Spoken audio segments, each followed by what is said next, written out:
It is just gone 12 midnight in New York. It is 12 noon in Beijing. It is 6 a.m. Central African time in Mbabane in the Kingdom of Eswatini. Good morning and welcome to the Monday edition of Kusile Breakfast Show. We are coming to you live and direct from our Hospital Hill studios in Mbabane. I am Linton Kule. Many thanks for joining us. It is Monday, the 20th of June 2022.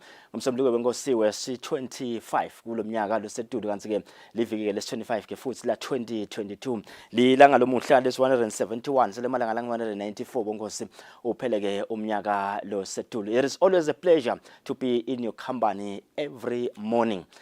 Singakagijimi kathi bongosi nehlelo lomhla sibuke nje nasimo semkhuhlane iCovid-19 lengumbiko kolothunyelwa intuna yetempilo njalo nje nasi yawudibeka phansi. Intuna yetolo babika kuthi bathola nje maswati la likhulu lemashumi lasiphohlongo nesikhombisa bathathu kuphela batholakala sibane nemkhuhlane iCovid-19 lokho nje kusukela lapha ngaMarch 2020 kude kube ngumhla ka19 June 2022 sesibe nemaswati lathi ngulungwane ngemashumi lasikhombisa natinzathu nebamukela basithupha kuphela laba ke babanjwa nje iCovid-19 ima active cases eSwatini angemashumi lasihlanu na bathathu sibeke nebamla balulama ke itolo kunomkhuhlane labangemashumi lamane nemuntu munye 41 sesinema recoveries ke lathi ngulungwane tisikhombisa nayinye nemakhulu lasihlanu nemashumi lamathathu nesiphohlongo basikhombisa nje kuphela bantu laba lashwako etibhedlela deliver laba lashelwa ke iCovid-19 ngelishwa kunemuntu munye ke itolo losilimalele ngenzaba yawo lomkhuhlane kusho nje kusukela lapha kamhla ka16 April 2020 kude kube ngomhla ka19 June 2022 sesibe nemaswati la inkulungwane nemakhulu lamane ne15 lasasilimalele ngenzaba yayo ke iCovid-19 ivaccination yelevel eSwatini simethe inkulungwane ngamakhulu amathathu nemashumi lasithupha natimbili nebantu abangemakhulu amabili nesihlanu sebagomeke ngalokuphelele lokho ke kusibeka ku 31.2% nasibuka ke population yalo live leSwatini akutelwa ke emaswati ekuthenini akachubeka agome lawo la ngakagome thatha ama booster shots labo ke lethenga bashathathe ama booster shots ungena ku www.eswatinihealth.org uyathola ke information ngekuthi ngabe ngiphi i-vaccination site leseceleni kwakho longagijima uye kuyo uthole ke uthathe lo mjovo uthole naleyo booster shot nasebakusendele ke lo mlayethe ecingweni lakho ukuthi sesifikile isikhathi sakho ukuthi ungathatha leyo booster shots kanti ke lapha iCDC ise recommendile vele ekuthenini bantwana labangephansi kweminyaka lesihlanu bangaqala bathole ke umjovo egomela wona lomkhuhlane kuthiwa ke i-rollout yegoma yaqala evikini lelitako njoba emavela amaningi achubeka ukucutela sive ekuthenini asithathe umjovo egomela yona iCovid-19 lapha even lase-Ukraine kuthiwa ke President Zelensky uvakashele emadolobha lase ninzimu nempumalanga nelive leUkraine njoba imbiselo yachubeka khona lapha even lase-Ukraine kanti ke bakaNATO baveta silembile nakwangazuthi imthelela yayo iyawuthatha ke iminyaka neminyaka kanti ke lapha even leFrance kwendeke ke umlando kulelive kulandzela ukuthi itolo bekulukhetho lesibili lema-parliamentary elections President Macron uhlulekile ke kuthola i-majority lapha eNational Assembly yakhona even leFrance njoba imaphathi afakasi the far right and left wing ende kahle kakhulu ke kulolu khetho lolu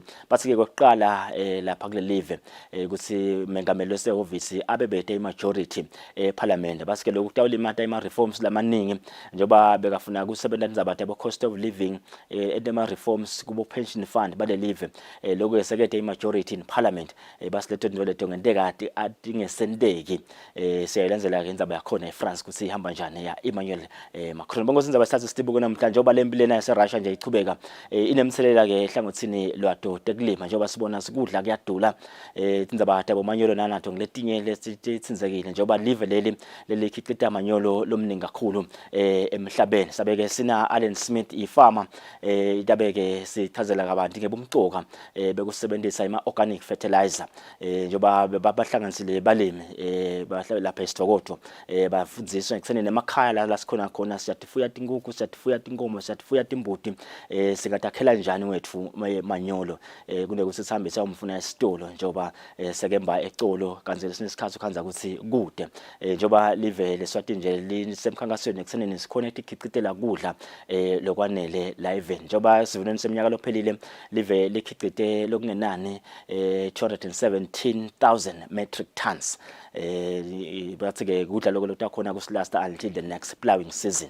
Indaba ke sayiteka bongosi namhla ekseni saphinze ke sibe nemxhumaniso 7 emaphoyisa asibikela nje kutheni ningabe impela sonto emaphoyisa 7 enjani njengoba bekade kunemsebenzi lapha emafutheni bafundisa ke ngekuvikela ingodi emgwaqo kunayi highway lekhona lisuka ke kamazini yafika lapha kumbumbadla naletinye ke letendekile ngayo impela sonto kanti ke banganathiki nabo sabathola bongosi indzaba lesiyitekako bebakade banalo umsebenzi wekugubhalanga lemntwana waseAfrika eshiselweni indzaba lenkulu ekhungethele sifunza indzaba yikhulelwa kwabantwana basetikoleni basike sifunza lesihamba phambili lesi nge-teenage pregnancy siyafuna lokuva kuseni ningabe inhlelo tingaqhamuka kudama kulwa nalomkhuhlane lona lokhona sawuphetha ngeke sibuke nato temidlalo namhla ekseni bongosi sibathola ke makethe nasibuya sasenza bathe cala talo mhla ekseni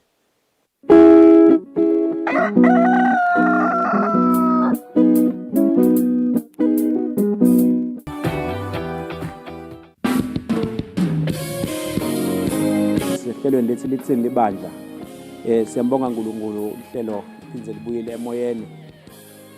Basically ngingathi nje empeleni yabona uNkulunkulu nakadala umhlaba including bantu letikhathi leti tethenjisiwe ngofundza incwadi yaJohn chapter 16 verse number 33. The way the gospel has been portrayed mayiletshwa lakubantu yabo yende ukuthi abantu babe offended. Sikholwa futhi ukuthi sidaphinde siba nabo evikini lelitako sikhulumisa yona lendzaba lesikhuluma ngayo emsakadweni wakho Eswatini TV sibuko semaswati. Ayijesuke kama lakho likhulu Jesuke I do the most. Watch local TV on the go with the Eswatini TV app for only 20 emalangeni. Come on.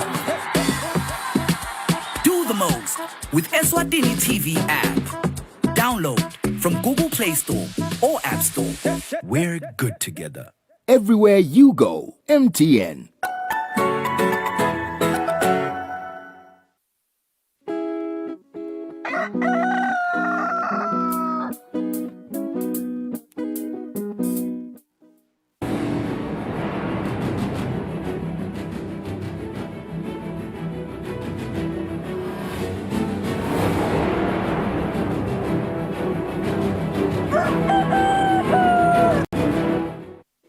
Ngikona nguvusela ngwamukela ndzabeni ticala talo mhla kusenetheleni kusile breakfast show libito lami ngilingithini kule bathengi bacela ke hulumende ukuthi emise umthetho losakhanganywa lotawubona ukuthi kukhuphulwa kwenthelo wemkhiqido ya oil lapha ke eveni i-fuel tax levy umbiko welcommittee lelibukeke kusebenta kwelitiko letemafa endlini yaba esikhulu ngalomthetho losakhanganywa seyuvumile indleba esikhulu lese kusho ukuthi sewuya endlini yetimbunga lo mthetho ke ungashaywa utawusho ukuthi kutawungeteka 30 cents emthelweni wemkhiqido ya oil lokufaka ekhathi petrol na diesel.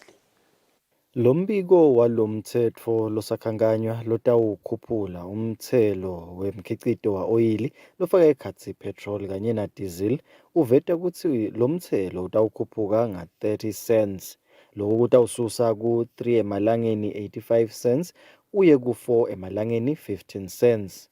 Lo mbiko uveta ukuthi lo mthelo lona ngulenye noma ke ngileminye imithelo lefaka imali leningi eveni njengoba ifaka 11%. Kukhuphula lo mthelo lona kutawusho kukhuphuka kwemali lengena emthelweni welive. Bathengi bayakhala ukuthi uhulumende akababonelele njengoba sebethwele madima. Sina njengabathengi bekungaba umbono wethu noma sicelo sethu kuhulumende ukuthi ase ayimise i-issue ye-fuel levy. In fact vele bekufanele ukuthi ngabe iyamiswa until such time la khona lo petrol sitamthola kalula khona. Sivile ke nakubo South Africa kukhulunyiswa i-issue lenjengalena enibese kuhlongotwa ukuthi lo 6 emalangeni khaphuli asuswe lo levy because ngiyo le situation lena. Asathi ke lokho ukuthi uhulumende ukubuka kanjani yena because at the end of the day sine bantu ordinary people la kangwane singeke sisa afford ukuphila. Kulombiko kuyavela ukuthi uhulumende unengolelo ukuthi le mali letawutholakala kulomthelo itawubuya isite sona sive ngelusito lolutholakala kuye hulumende. Hulumende uthi loku kahle ngekutfola le mali ngalendlela lena ukuthi lo mthelo utawubuthwa nakunaba bantfu lekungakhonakali ukuthi ubuthwe kubo. Lokwendeka kulamanye emave ngalomthelo lona ukuthi eveni labomakhelwane eNingizimu Afrika khona ingcenye yalona mthelo isemisiwe kuze kuthi bantfu batawukhona ukuthi bethe timoto tabo njengoba intengo yapetroli bese isetulu kakhulu. Noko loku kwendiwe sikhashana utawuphinza ubuya ngalokugcwele. Sabenti Eswatini TV kubika Themkosi Mavimbela nginambongo Dube eMbabane. Umqondisi wenhlangano yokwakha indvodza Tom Chechat uthi-ke inzima ledlala bobabe labacotho etimpilweni tebantfwana inemthelela lomuhle ekuphileni kwebantfwana noma sebakhulile sebanemindeni yabo. Chechat beyakhuluma-ke emhlanganweni wokugubha lusuku lwabobabe i-Father's Day lebelibanjelwe-ke eMountain View. Umsakazo wetitfombe yeSwatini TV emkhankasweni wayo wekugubha lilanga labobabe i-Father's Day ubone kukuhle kubambisana nenhlangano yekwakha indvodza ekuthenini bobabe bakhuthatwe ngekuba bobabe labacotfo. Kulo mhlangano wekukhulumisa tindzaba letitsintsa bobabe, umcondzisi walenhlangano Tom Chechat uthi kubalulekile ukuthi bobabe kube nenzima letsite labayidlalako etimpilweni tebantfwana ngoba loku kunemthelela lotsite nasekuphileni kwalabantfwana nasebakhulile. But in terms of fatherhood internationally, there is data to suggest that when somebody grows up in a house with a positive father figure, they are far more likely to be a success in life. Those children are far more likely to grow up to do better in school, to avoid crime, to ensure that they don't get dependent on prescription medication, drugs or alcohol, to ensure that they make responsible life decisions, and that they in turn will end up having relationships that are positive, equal, peaceful, and that they can be fit and full members of society. Thirdly, we know children listen. Just because we said children are to be seen and not heard doesn't mean children don't see or don't hear. They do. When we ran a Babel Oklofo Letter to My Father competition in 2020 and 2021, we got hundreds of entrants from all across the country, young people writing a letter to their present or sometimes their absent father. And in those letters, there were real emotional memories, recollections, and insights from young people as to whether their father was present and active. Many of them were thanking them and thanking God for that figure in their life. And many of them also were lamenting and criticizing their father for being absent, for not being there, for not being present positive. Kulo mhlangano belihhovisi leliphindla mvunankhulu kanye-ke nalofundzisa ngetenhlalakahle enyuvesi yakuleli nabo betfule loko labakwatiko ngekuthi bobabe bangelishintsha kanjani live kanye nemimango uma bangathatha indzawo yabo. Etindzabeni kubika Sondomlangeni titfombe ngumbongo Dube eMbabane. Hulumende sewusukumiseke umsebenzi wekwakha tebetebe enkundleni yaselutse lotawusita-ke sive lesilinganiselwa etinkulungwaneni letimbili lesibuya-ke emimangweni leyahlukahlukene. Mduduzi Mdluli lebukeke tentuthuko ka-micro projects uthi lo tebetebe ungulomunye walabane labatawukwakhiwa kulo mnyaka ngaphansi kohlelo lwahulumende lwekuqinisekisa kwekuthi sive siyaphepha nasewela imifula etindzaweni letahlukene kuleli. Hulumende uyachubeka netinhlelo tekuqinisekisa ukuthi sive siyaphepha nasewela imifula kuleli siphindze sikhone kufinyelela etindzaweni letiniketa lusito lolwahlukene. Inkhundla yaselutse ingilenye yetinkhundla lapho khona hulumende akha khona tebetebe kuqinisekisa lokhu. Duduzi Mdluli lobukete intutfuko ka-micro projects uchaza kabanti ngalo tebetebe lowakhiwa nguhulumende kule nkhundla. Ngoba nasibala nje ma-beneficiaries alakulendzawo they are over 2,000. So sikhulu kakhulu vele sidzingo sale sakhiwo. Lesakhiwo sibite 1.2 million imali lesingakhulumela tikwayo tsatewetfu. Nawubuka nje cause sikhuluma ngespan, nangikhuluma ngespan is the distance across. That is 120 meters. Litse kakhulu kunawo onke leswakhile kangwane. Sihlalo welikomiti lelibukela umsebenzi Bongani Simelane uthi sive sakule nkhundla sitawusitakala kakhulu ngalotebetebe. Sijabulile sengilomanga ukuthi size siuqale ngoba lobe kwendeka la besakha nabo tebetebe betigodo njalo nayifika lemvuli imukise bavilaphe ke labantu kuyojika leti emotweni labanye ba risk bangene. Ilunga lephalamende lalendzawo Vusi Swali libonga kakhulu ukhulumende ngalesakhiwo. Sithi nje sibonga ukhulumende weMaswati kakhulu ngalomsebenzi ngoba ngomsebenzi lobe udzingakele kakhulu ikakhulu kade ngoba leli blohwanyana lethu letinyawo leli bekhanza ukuthi kufuna silakhe every 2 years or so lesinye isikhathi kangapheli nalo 2 years ngithi selikhukhulwe ngemandi. Uhulumende ngekusebenzisana ne-Engineers in Action sewakhe botebetebe labalishumi etindzaweni letahlukene kuleli kanti kulomnyaka utawukwakha labane. Etindzabeni Eswatini TV kubika Nelson Dlangamandla nginambongwa Dube eludze. Umkhuhlane i-COVID-19 kwendeke kwaba lukhuni kuhlangana kwebantu lokufaka ekhathi emabandla kaze futhi kube khona nalabasishiyako emhlabeni ngenxa yawo lomkhuhlane. Ebabandla langephasi kwemphakathi wasenkaba ahlangene emphakathini kuyawukhuleka ndzawonye ngenjongo yekukhuthatana ukuthi nematimo tinjani kufanele kunamathelwe kulomdzala wetinsuku. Njengoba imigomo yokulwa ne-COVID-19 seyicekisiwe, bantu sebayakhona kuhlangana kanti lokhu kufaka ekhathi emabandla enkolo yebuKristu endzaweni yasenkaba ahlangene akhuleka ndzawonye ngelisondvo ngenhloso yokuthi akhuthatane ukuthi noma timo titibi kangakanani kube bede lokhweshako kuNkulunkulu. Noma letimo tivuka asibe ngilabo labataba imbumbe sibambane ngoba nasifuna kubona emandla aNkulunkulu asebenda litsingeka libandla laNkulunkulu libe munye ngoba nasekuqaleni izenzo chapter 2 nasibona libandla laqala lamoya longcwele kuthiwa baqinisela njalo ekuhlanganyeleni esifundisweni sebapostoli baqinisela nasemthandazweni ngiloko lele sikufisile ukuthi baholi asibe ne-fellowship asibe nebudlelwane asingacompete rather asicomplementane emtimbeni waKristu. Indlunkulu yasenkaba beyingcenye yale nkonzo kanti ivetile ukuthi kukholwa kuyasakha similo semuntu kungako itikhutsata tinkonzo taloluhlobo.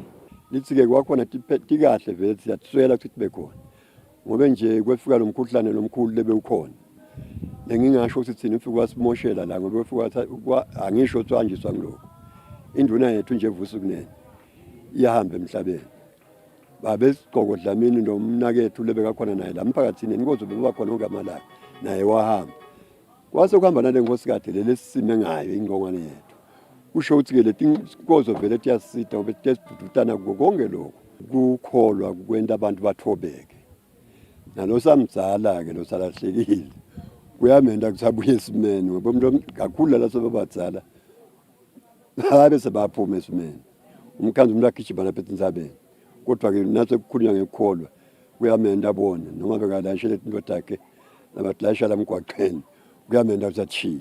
Indlunkulu ivetile ukuthi iyafisa ukuthi tinkonzo taloluhlobo tingaba khona njalo njengobe tenda imisebenzi leminingi. Ivetile ukuthi lokunye ukuthi kuthuthuteke labalahlekelwe kuphindze kuvuswe nokukholwa kulasebaphelelwa ngemandla. Tindzabeni Eswatini TV kubika Jamnkosi Mavimbela nginalinda Dlamini eNkhaba.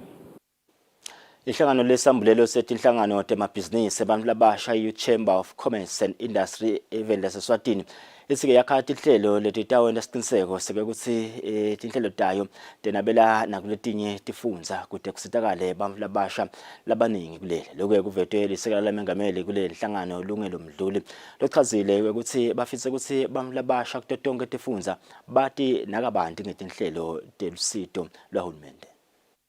Inhloso yeqinisekisa ukuthi bantu labasha bayasitakala kuthuthukisa emabhizinisi abo kulo lonke leli inhlangano lesambulelo setinhlangano temabhizinisi bantu labasha i-Youth Chamber of Commerce and Industry eSwatini ithi seyakha lihlelo lwekusebenta nabomasipala kusita bantu labasha labasebhizinisini. Lisekela lamengameli kule nhlangano lungelo mdluli lichaza kabanti ngalolu hlelo. Sisungula ema-chapters sesimsungulile ke manzini naMathapha, lebo Zulwini, Manzini, nalebanye nabo sebashito ukuthi babatoba on board. So siyacela ke nalebanye abo masipala ukuthi nabo basibambise kakhulu nje le kuma region. Masipala utoba nebantu vele babheke le chapter lena ukuthi onke ama development programs abetfudane nale bantu labo through masipala nalema MOUs lesibendako. Babane nje nabo bayabuka ukuthi ke ngimaphi amabhizinisi lebangawathatha ema-tender and procurement anike balabantu lebasha. So by creating lema chapters mekufika tikhwama leti inkundleni sebavele bakhona lebantu lebasha leba-established sesibuka kule live lonke seakhona lema structures lawo sekuphinze ke nale sokunabandla nkulu le main chapter bonke lebantu labo bayakhona kuthelela to each other. Thina ngalapha at the main office siyakhuluma na high level siyadinga ukuthi nabo lebantu labadzala government and local ukuthi nabo babuye in kule mfundisi endako ukuthi vele lema solutions atoba closer to the young person and the young person ato understand ukuthi what does it take to run a business. Umgomo webantfula abasha i-Eswatini National Youth Policy yeminyaka wanga-2020 uveta ukuthi bantfula abasha labaneminyaka lenge-35 kuya phansi balinganiselwa kulokhu nge-70 ekhulwini 70% kuleli kanti labaningi bede imisebenzi. Umbiko welicwaningo lwetisebenzi Labour Force Survey lweminyaka lophelile lona liveta ukuthi sibalo salabangasebenzi kuleli siku-33.3% kanti kubantu labasha nje kuphela siku-58.2%. Lenhlangano yithi ihlose ukuthi bantu labasha basitakale kude bathole imisebenzi baphindze batakhele emathuba emisebenzi. Etindzabeni teSwatini TV kubika Nelsi Wendlangamandla titfombe tibuya ka Youth Chamber of Commerce and Industry eSwatini. Umqondisi wenhlangano yabomake nemthetho eSwatini sizakele ehlatshwayo uthi ke imibiko labayitholako yebafelokati netinsanzane letimuka ke umhlaba tenyukile kulesikhathi lapho kuqhubeka umkhankaso wekucokelela lusito kanye nekufundisa sive ngekugwema sento sekumuka tinsanzane bafelokati umhlaba. Latshaye bayakhuluma ke nakachaza ngemkhankaso wekwatisa sive ngekuhlonishwa kwemalungelo nemalungelo abomake nebantfwana. Ngenhloso yekuniketa abomake netintsandzane lusito lolufaka ekhatsi kudla nendzawo yekuhlala, inhlangano yabomake nemtsetfo yasukumisa umkhankaso wekwatisa ngemalungelo abomake nemantfombatana nakukhulunywa ngemtsetfo kanye nemalungelo laphatselene nemhlaba. Achaza ngalomkhankaso umcondzisi yenhlangano iWelsa Sizakele Hlatshwayo uthi lo mkhankaso uhamba kahle kanti ke nebantfu labanyenti sebayaphuma ekuthenini bete bate ubika tinkinga labahlangabetana nato. Lesikubona konje ngiloko ukuthi bomake labaningi vele banekukhathateka ngendzaba yemhlaba bayaphumela ebaleni letinye tindzaba bomake bebangati lokuthi kuyinkinga lala bahleli khona ngale lapho mhlambe kwaba netinkinga temhlaba ngikhathi nyalo babuya bathi hayibo kanti lana vele khona lisito lengingalithola kusho ukuthi ke lengingakusho nje le mhlambe lokuyinfo lengaba kumemetele eMaswatini noma kucele eMaswatini ukuthi asibambise ikakhulu kulendzaba yema donations ngoba besishito ukuthi lolinye ihlangothi kule mkhankaso wethu ngema donations kunalabo make lokhanza ukuthi lo make uphumile nje waphuma nebantwana kude ngisho ini lakanayo siyinhlangano ke yaka Women and Law sifisile lokuthi singamnika lolusito lokuthi lo make ayenkantolo noma simchushise ngale ukuthi umthetho uthini keja ke sikhone kumthengela sinkwa at least ngalelo langa akhone kudla ngoba sowufikile kithi wahlaba inyanza leyo sifisile lokuthi sikwende lokho siyacela ke ukuthi labangakhona kufaka esivivaneni basishayele kule nombolo lethi 78085252 basho lokuthi bangafisa kusisita kanjani kungaba imali kungaba ngilokudla nje ukuthenge kungaba noma timpahla noma yini lofisa ukuthi labo bomake basitakale ngakhona. Hlatshwayo uthi tinkampani nato tingaba ingcenye yalomsebenzi njengoba kucokelelwa kudla kanye nalokunye lokungabasita labo labasesimeni lesibucayi. Lo mkhankaso ubheke ukuthi uthathe tinyanga letintsatfu. Etindzabeni kubika Sondomlangeni Nambongwa Dube kuMathapha. Inhlangano yabantu abasha kuleli Eswatini National Youth Council ithi-ke itimisele ukusekela yonke imisebenzi lehlose ukuthuthukisa abantu abasha kuleli nganoma ngabe nguyiphi indlela. Lokhulubela-ke le nhlangano sibonga konke mamba okuvetele kungesikhathi inhlangano i-Startup Business Foundation ivula-ke tandla kusiteni insha ukuthi-ke itithuthukise. Esikhatsini lapho khona insha iyide imisebenzi inhlangano i-Startup Business Foundation seyivule tandla ukuthi isite insha lenesifiso sokusitwa ngemacebo yokudiphilisa kuboniswane ukuthi kungaliwa njani nebuphweni elizengale kuba bede umsebenzi ikakhulukazi-ke kubo-ke bantu labasha lapha eveni. Litiko letemabhizinisi nenhlangano yebantu labasha kuleli Eswatini National Youth Council iyakusekela-ke lokhu lokutana lenhlangano kufaka ekhatsi kuhambisa leyo mphahla lefuna kuhanjiswa abantu labasha lokhanza kwesikhatsini lesiningi baba nebulukhoni. Le nhlangano-ke yithi itawusebenzisana nalabanye labafaka ekhatsi bo-DHL nalabanye kude ukuthi basite abantu labasha. Wandile Zishwili uthi batawuba nemicimbi evingini lelitako lotawuchaza kabanti ukuthi abantu labasha basitakala njani lapha eveni. Startup Business Foundation ukuthi utawuchasisa noma utawusita abantu labasha ukuthi babe in one session noma bahlanganye kanye kanye bakhulume tindzaba talabasha. Kodwa bathi bakhuluma tindzaba talabasha balalelwe abantu labafanele emahlukweni ahlukahlukene. So namuhla sithula abantu abasibambise kulo msebenzi lona noma sithi siletha abantu esisebenzisana nabo esiveni ukuthi bona batabe basibambisa ngayo. Lokuxhumanisa inhlangano yabantu labasha sibonga konke mamba uthe batimisele kusekela tindzaba tabantu labasha ngayonke indlela. Futhi National Youth Council ukuthi sibanikete indlela lengiyo ukuthi basasebenta basachubeka basebenzisana nebantu labasha bakhone kusebenzisana nabo ngendlela lefanele. Sitimisele ke siyinhlangano yabantu labasha ukuthi sisuke from even the urban area sihambe simbambe ngesandla Startup Foundation sifinyelele kumflo omusha lo le etinkhundleni njengoba utawati ke nitawati maswati ukuthi si-Youth Council sifinyelele etinkhundleni. Le nhlangano-ke i-Startup Business Foundation itholakala eMbabane eNew Mall emahovisini The Hive noma-ke bashayele enombolweni lethi 76876305 kuteke ukuthi bantu labasha basitakale ikakhulukazi nabachitha sikolwa bangahlali kanzi-ke kulokunye banawo nemacebo yokudiphilisa namacebo ebhizinisi. Etindzabeni ngingiyani Msibi ngisehhotela le-Happy Valley eZulwini. Umkhankaso wemhlaba lobukeke kucedza kuhlukubedwa kwabomake i-1 billion rising campaign seqaleke tinhlelo emimangweni tekweluleka ngengcondvo nasemoyeni bomake nebantu labasha labake bahlukubeteka ngandlela tsite noma-ke babona kuhlukubeteka. Lokhu kuvete ngilobukela umkhankaso kuleli vekati lase-Afrika Colani Hlatshwayo.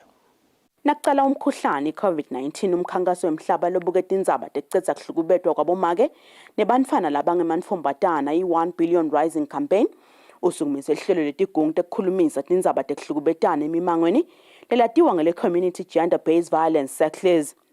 Lobukela umkhankaso elivekatini le-Afrika Colani Hlatshwayo uthi basachubeka nalolu hlelo bomake emimangweni bacele ukuthi sale bendelwa indzawo lapho khona bomake labahlukubetekile nalabo labake babona kuhlukubeteka tsite batfolela usito lokwelulekwa ngengcondvo nasemoyeni kude bakhone kukhulisa abantfwana ngelutsandvo. Sibeseke sesicala ke lama healing session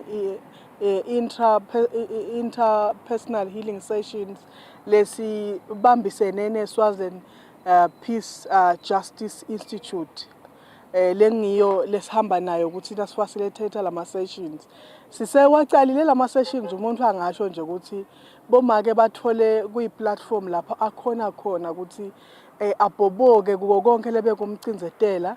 Sicale sibe ngilama sessions lapho sicale sikhuluma nabo bonke bakanye kanye ngebumcoka bekukhweshisa lokucinzetela ngemuva neku-acknowledge ukuthi uyathi lento lena yangivisa buhlungu uyathi lento lena yangibisela emva empilweni yami uyathi ngahlukubeteka because lokuhilisha kucala ngaloko acknowledge neku-accepta lokho hayi lokhu ube solo ube denial ngalento leyentekile. Kulabantwana ke lokubuhlungu kuhlukubeteka laba lobona ukuthi ngolokhu bende ubathwele kakhulu ngilokhu labakubona kwenteka lemakhaya kwenteka kubatali babo kwendiwa abatali babo balwa bodwa and kwakhele isihlungu nesithozi enhlitweni tebantwana bethu. Le ngikholelwa ukuthi sisachubeka nalama sessions baningi abantu abatawuphila sitawuba ne society lenebantu labahlukile. Xolani uthi bangumkhankaso bataluthuthukisa lohlelo ngekumema naletinye tinhlangano ukuthi tibe ingcenye lohlelo kude sive sihlonyiswe ngelwathi loluphelele etindzabeni tekuhlukubetana. Etindzabeni te-Eswatini TV kubika Samkelisiwe Khoza kanti tifombe tichamuka ka-1 billion rising campaign.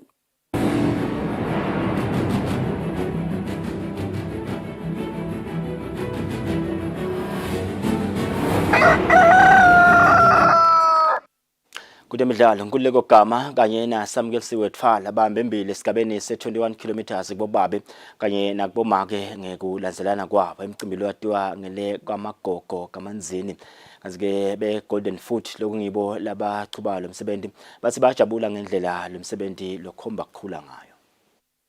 Emuva komnyaka lemibili umcimbi watiwa ngele kwamagogo angabanjwa ngenxa yemikhuhlane COVID-19 lo mcimbi uchubekile kule mbalosomvo lapho khona ematubana semgacweni bekungiwo labekagadwe ngemehlo labovu tingijimi tiphumile ngetinkani noma emakhata bekashubisa umkantsha esigabeni se-21 km kubobabe kwamambe embili ngijimi yelicembu le-UEDF Nkululeko Gama lowahamba embili nakugcina kubanjwa lo mcimbi bekujimeka bengikhona kujima nje ekseni yebo kona ngenxa yemisebenzi ukuthi sisasebenza tinkampani so bokhanza ukuthi ngabo 6 ntambama kuze koshabo 8 ebusuku solo ngiyajima ekseni ngivuke nga4 ngiyojima ngize ngicethe nga6 bese thi nga7 ngene emsebenzini kanti kubomake Samkelisiwe Thwala labeka solo ancobe emahlandla lamathathu kulomncintiswano kwamagogo uphinzo wahamba embili. Ngisebenzisa training program lena konke lekutshela ukuthi namhla yenda ema-hills namhla yenda in I actually stick on that. Kanzi Toki Ho welicembu le-Golden Foot lokungibo labachuba lo msebenzi uthi bayatichenya ngendlela lo msebenzi lokhomba kukhula ngawo. Njengaloku ubona njena ukuthi masicala sacala kumbe sincane kakhulu sacala nje abantu bangasibaningi kakhulu but nyalo ezikhamba sichubeka sesiyayibona ukuthi ikhula kakhulu nebantu bayithokotela kakhulu hence this year singete i-21 km because labadlali labaningi bevungazi ukuthi lo 10 imncane kakhulu bafuna kube ngu-event number lenkulu. We're very excited about it and siyayibona vele ukuthi tawungena kule international standard. Elias Masilela wakhona kwamagogo uthi lo msebenzi ngendlela losamkhulu ngawo solinganisa naleminye yangaphandle kwaleli lefaya ekhathi Comrade Marathon. Kanzi lo mcimbi lobanjwa njalo ngeminyaka ukhumbula yena gogo Rebecca Masilela lowadlala inzima lenkulu enkululekeni abantu baseNingizimu Afrika lapho khona bekafika bakhoselise kulo lelikhaya lakagogo Masilela. Kanzi lo mcimbi bowusekelwe ngumasipala welidolobha lakaManzini sobanjwe emahlandla la12 njengoba solo waqala ngeminyaka wa2009. Lobikela umsakazo Eswatini TV temidlalo ngilinda Dlamini kaManzini. Ngaleto temidlalo bongosi asibambe lapha ke indzaba icala talo mhlekuseni ehlelweni Kusile breakfast show sibathola ke market sibuye sichubeke nalo hlelo.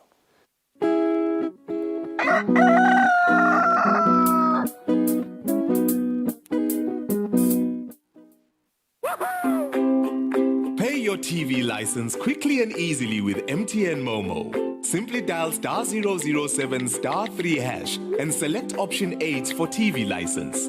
Enter your national ID number as your reference and the amount you wish to pay. Then enter your PIN to confirm your payment.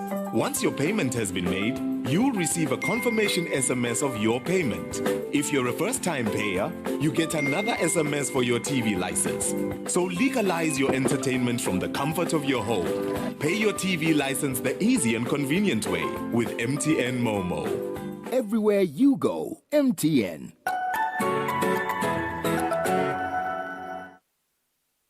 Awile.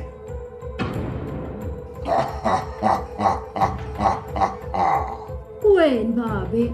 Emandla abakasimelane. Sekuphelile ngaso. Ngeke uphindze usibone. Ha, kuphele kanjani ngaso gogo? Lesikhwama salamadimoni abo sishile. uNkulunkulu ungikhombise sipho lahlanyele lapha kuwe Musa. Sihamba nekutehlisa. Nothando. Akamele singene ngendlule. Ini? Uyasanganya yini? Kumele angene endumbeni. Angeke kulunge. Lento idalethe ingcabano kulomndeni. Wathi ngani? Lo mntwana Sisebenza ngamandla kaNkulunkulu. Siwati kahle thina emadloti la kaSimelane.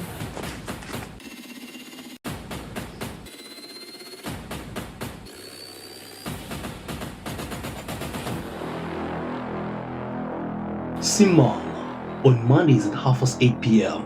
on Eswatini TV, Sibuko Semaswati.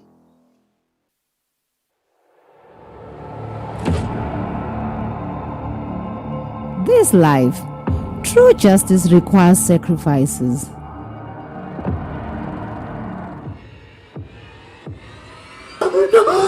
End of story, end of corruption. One of them asked me that what kind of job are they going to do overseas?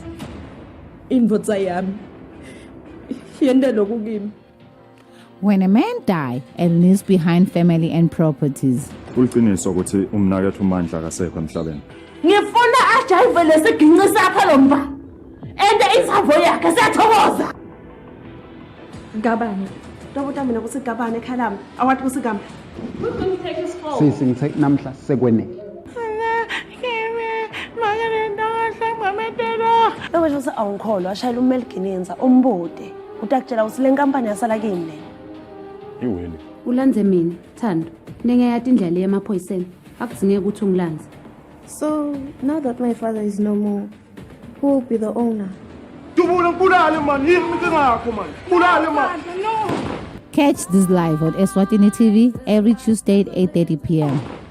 This live, no more to corruption.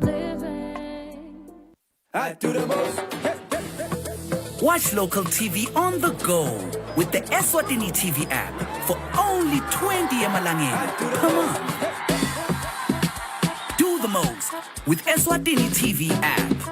Download from Google Play Store or App Store. We're good together. Everywhere you go, MTN.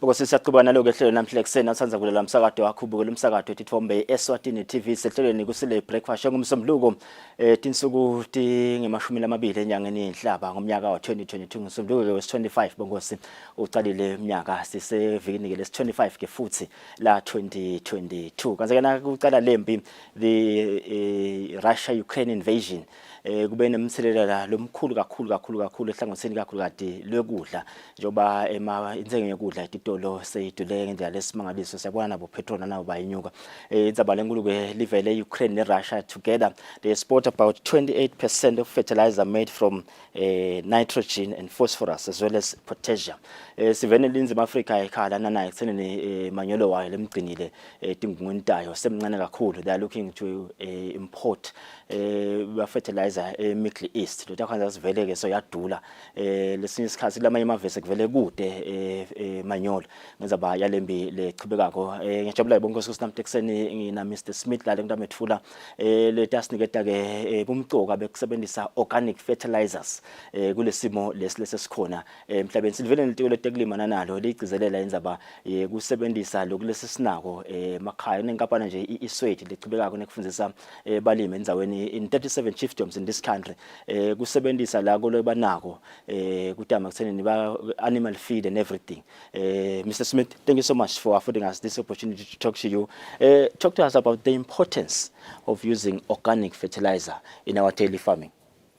Thank you very much for the opportunity. I really appreciate it. I think you've basically mentioned the most important fact is that with all this Russian and Ukraine war going on, that there's a very big shortage of fertilizer, which has led to the increase of pricing and made it very difficult to get fertilizer. Yeah.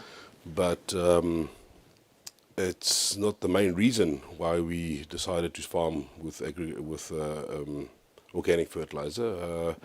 The biggest impact that we want to achieve is by saving our soils. Yeah. To me, it's very important to know that we are actually farming soils that we can leave for generations to come in a condition that still remains healthy for the practice of agriculture to take place. Yeah. For many years, we've been using chemical fertilizers in soils. We've been very uneducated about it, and it's instantly available for the plant immediately. So there's immediate reactions that you can see that happens. Yeah. And we've been spoiled with that. We've really been spoiled with that, to the fact that it's easy just to walk to the shop, buy a bag of fertilizer, and we instantly have what we need. Okay. But with organic fertilizer, there's a longer time frame. It's a longer release of elements that becomes available to the plant. But you also create a biosphere in your soils that is actually much more healthy. There's more soil organisms, there's microorganisms, there's all kinds of stuff that grows, which basically gives the nutrition to the plant. Yeah. And by applying more chemicals to that, we're basically just killing those organisms, and they're just dying off, which basically gives you a dead soil. So for many years, we've been farming in that matter that creates a danger for us. Yeah. And so Mother Nature has been there for us since it's existed. And all those elements and nutritions and everything we need is actually in and around us. So it's just up to us to start understanding it and taking those elements and making those elements work for us in the way that we want them to work for us. So when you talk about organic fertilizer, maybe one might ask, what exactly is it that we are saying I should use? Organic fertilizer. Some in the farming industry, some are beekeeping farmers, some they're in the poultry business. What exactly is it that we should use when we talk about organic fertilizer, saying this is organic fertilizer, this is how you can use it? Well, subsequently, Retail Capital or capital agencies have brought in a granule formula based organic fertilizer, which has got either you can either use it or order it with or without soil organisms, which has already got soil organisms with it, just to give you that head start. Okay. But capital agencies are distributing it through BuyCash and Cashbuild. They are regularly available at those outlets. And then there's, you can use that granular formula to give you an immediate head start. You can always add your chicken manure, your crawl manures, all your other stuff with that. We grew maize in the last season for, we got about 5.6 tons per hectare. We were using straight organic, and we were also doing a foliar spray weekly with our own compost tea that we made. Okay. So worm tea, earthworm tea you can use as well to extend the life of that fertilizer. It is much more financially viable than buying organic fertilizer versus chemical fertilizer. The prices probably will stabilize in the future to come, hopefully. But the thing is, now is an opportunity for organic fertilizer manufacturers to actually show the impact that they've been trying to make over the years. It's not just about comparing prices, but you're definitely comparing an apple with an apple. An apple grown organically and an apple grown chemically is two different worlds. Okay. And the sad thing is that all these chemicals that we are throwing into the soils, we're actually consuming as human beings as well, and as animals. And so, at the end of the day, we are what we eat. And if we eat stuff that is just pumped full of chemicals, we're actually going to end up poisoning ourselves. And so, I think it's the mindset that people must also understand, is to go out and find just around your garden, build your own compost and create your own biosphere climate, so that you actually have enough flowers to bring in your predators, which will then help you to keep other insects off your vegetable garden. So they all work hand in hand, and the healthier the plant is, the healthier the healthier the soils are, the healthier the plant will be. So there is probably going to be currently there is a lot of quite a lot of products on the market, and I think there will be more products to come that will be available on the market. But my advice to people would be just to speak to people who have started using it. We're not far away. We farm down at Stogot, and our doors are open to anybody that wants to come and learn and see how we do organic farming and what impact it has on our farming, and we can clearly see the difference in fruit sizes.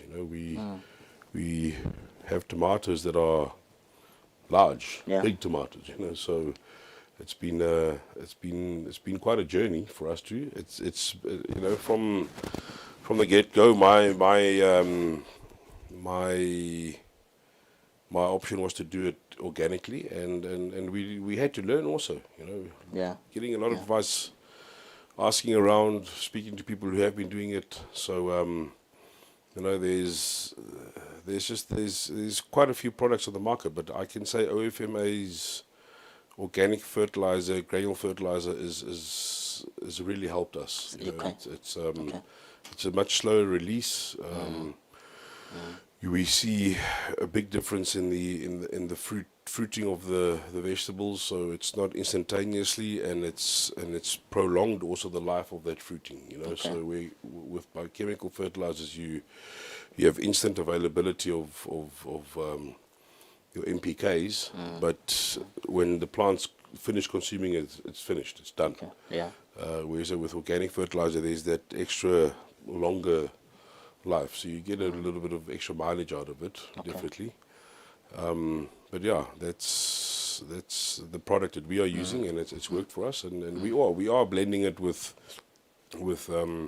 crawl manure, with chicken manure, and we use the same manures to make our own tea, which has got seaweed in it. It's got sour milk. It's got all kinds of stuff in it that we use to make a tea, which we spray weekly on all our crops, and that just helps us to build more organisms in the ground. The more organisms we have, micronutrients we have, the healthier our soils are. Okay.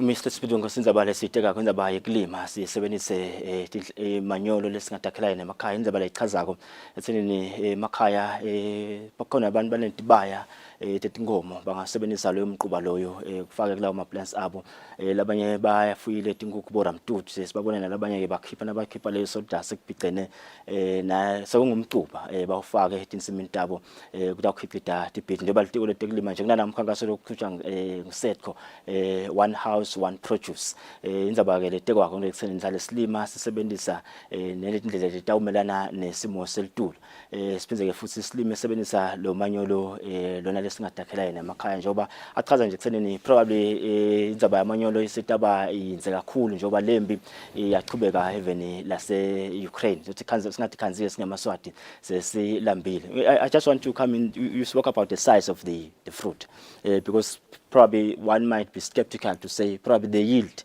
might not be as great as it would have been if I were using chemical fertilizers. Talk to us about that aspect.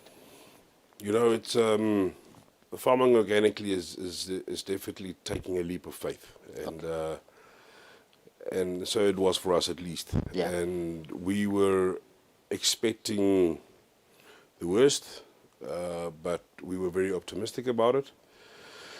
And I just want to encourage the farmers not to be afraid that you will not achieve those results. You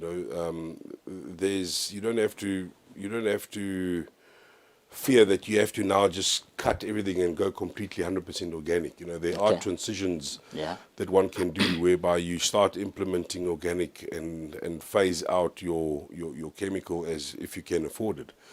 But to our surprise, we were very, very, very, very shocked and amused and puzzled by the fruit that we were getting in the size. Our first rotation, we planted tomatoes, green peppers, jalapenos, cabbage, eggplant. The eggplants are still producing. That stuff, I don't know how incredible it seems to be, but it's just, you know, they just love that environment. Our jalapenos, we got really good cropping on for our jalapenos. Green peppers, the same. Tomatoes, we are still harvesting tomatoes. And good tomatoes, you know, we have people coming fighting for those tomatoes, and there aren't any tomatoes really available in the market at the moment. And we're fetching 210 emalangeni per crate, so it's it's satisfying to see that, you know, and the people are not complaining about the sizes of the tomatoes. So you know, we've now our cabbages are. You know, I don't even have a chance to load them on a pickup and take them to town. So, you know, people just passing by are buying. You know, and we, the biggest thing for us is we're able to still supply food into the market at a reasonable price. Whereas though if your inputs, you look at chemical inputs, it's 3 times more than what we are paying. So in closing, Mr. Smith, you are saying to us, organic farming is the way to go, especially in the present climate. Definitely, I think so. You know, not just looking at the present climate, but it's all about the soil health. If you want to really maintain a good soil health, then organic farming is the way to go. You know, you want to preserve those soils for your son and your son's children to come and your great grandchildren. So, if we keep on poisoning the soil, you know, they're going to have it much more difficult to farm those lands and those soils. But if we can start preserving that soil now, you know, you can just think for 60, 80 years ago, 100 years ago, these chemical fertilizers were not available, you know, so it was, you know, we were relying on nature to give us what we needed. And it's basics. At the end of the day, it's just basics that you need to just go and source those things in and around your farm and use those basics to basically just grow your soils into a healthy soil. Mr. Smith, thank you so much for coming through. I am running out of time. I do believe maswati lamathini ayivenza ekuthenini silime salisebenza nangolesinako emakhaya nesibalo lokwendekako emhlabeni wonke jikelele. Sibathola etimakethe bonke sitase siyabuya sibuka ukuthi simo semgwaqo sinjani lo mhla eSwatini.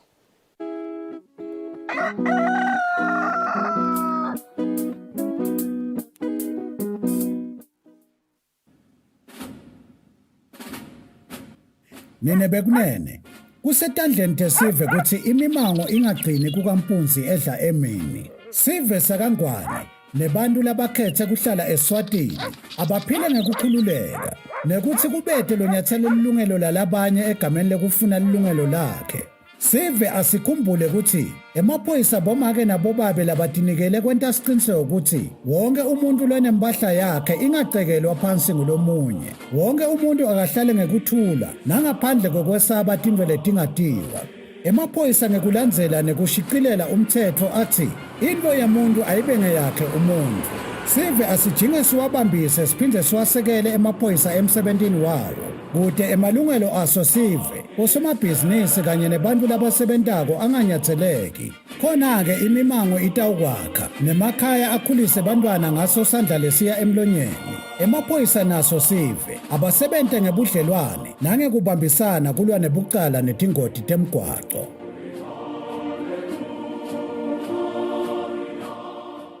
I do the most. Watch local TV on the go with the Eswatini TV app for only 20 emalangeni per month. Do the most with Eswatini TV app. Download from Google Play Store or App Store. We're good together. Everywhere you go, MTN.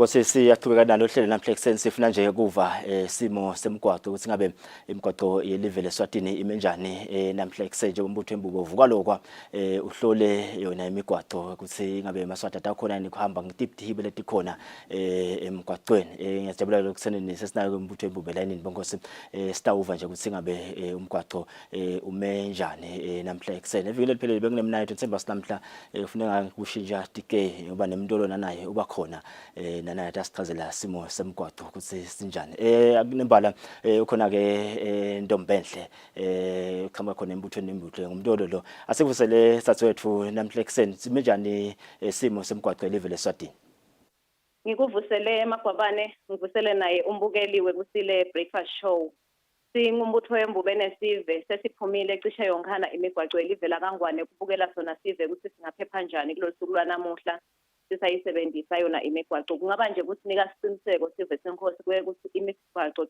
yelive cishe yonkhana iyahambeka kude la kuvimbeke khona noma la bekungenda kwekuthi umshayeli noma loyo losebenzisa umgwaqo angakhona kufika la afuna kufika khona emadolobha ke elive ahloliwe nawo idolobha lelikhulu laseMbabane ibane temgwaqo letilapha kaKFC nato letilapha ebus rank letiphumela kuso sisaladile kuthiwa Dr. Fisher Road disebenza nyalo ekseni malangeni lamahle sithi nje lofike kuqala akahambe kuqala imoto lotitetelane lapho kuze kuthi siphephe sisabenzisa leto timpawu temgwaqo umgwaqo lomunye ke lesiuhlolile ngumgwaqo losuka khona emotshane ubheke khona eSpiki lapha eHawane malangeni lamahle kulandzela kona ukuthi imigwaqo elivela kangwane iyakhiwa kulamalanga nawuqhamuka ngakhona eSpiki ubhekekile ukuthi usebenzise umgwaqo lovuliwe kwesikhashana kuze ukuthi ukhone ukusebenzisa kahle umgwaqo leto ke letiqhamuka ngakhona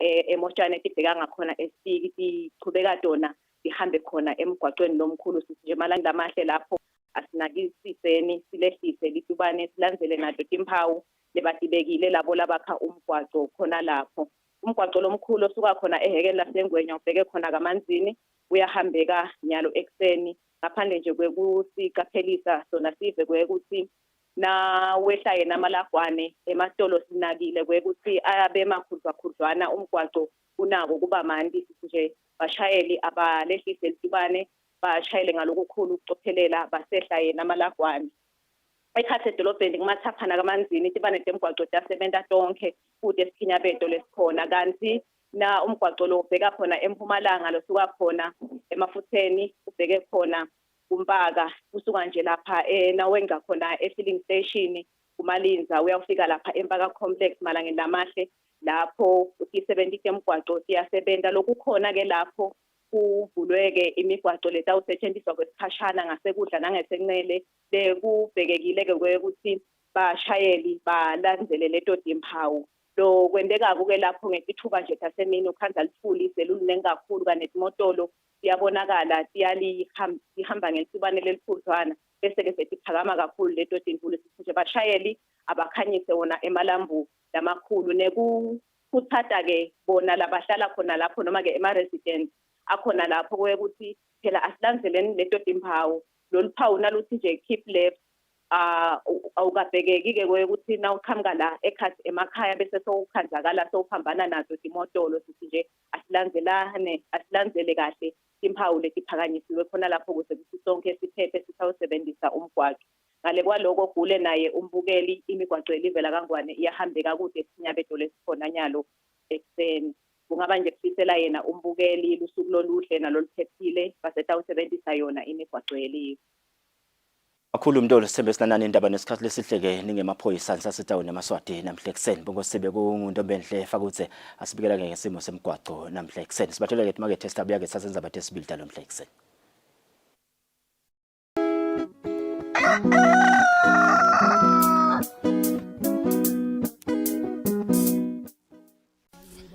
Mzalwane, impilo yakho imgqoko, yinakekele. Utivikele ku-COVID-19 na ku-HIV. Noma ungumzalwane, sekuthi ikhathi tekugcina. Sukuma ujovele i-COVID-19 uphindze unathe kahle ama-ARVs akho. #jova nawe. Lo mlayeto wemasonto newulethelwa litiko letempilo libambisene naNature namhla buhlangene. I do the most.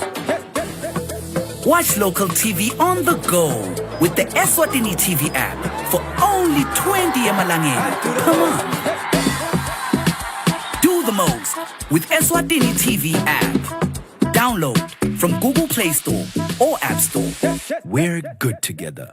Everywhere you go, MTN.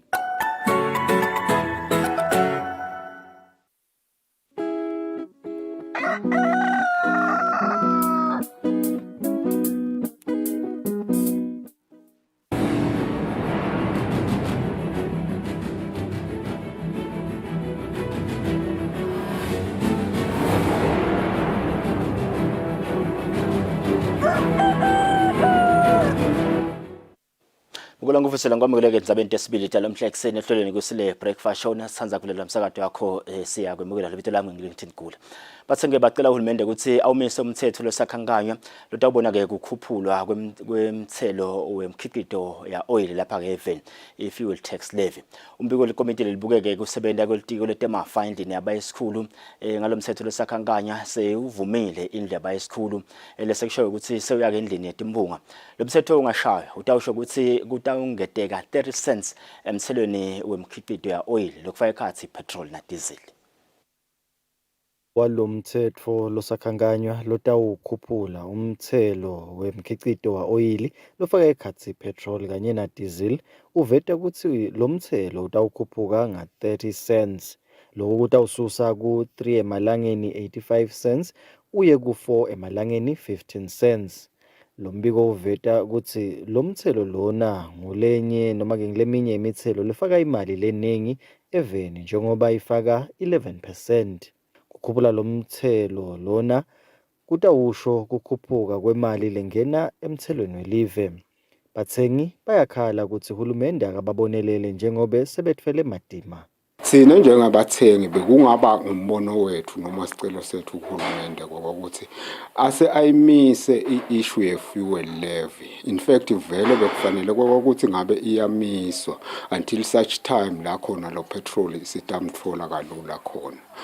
Sivile ke nakubo South Africa kukhulunyiswa i-issue lenjengalena enibese kuhlongodwa ukuthi lo 6 emalangeni khaphuli asuswe lo levy because ngiyo le situation lena.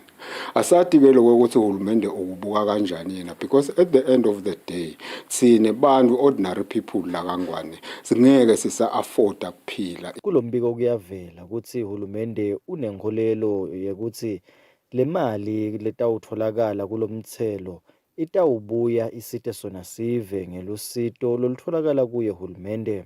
Hulumende uthi lokukahle ngekutfola le mali ngalendlela lena ukuthi lo mthelo utawubuthwa nakunaba bantu lokungakhonakali ukuthi ubuthwe kubo.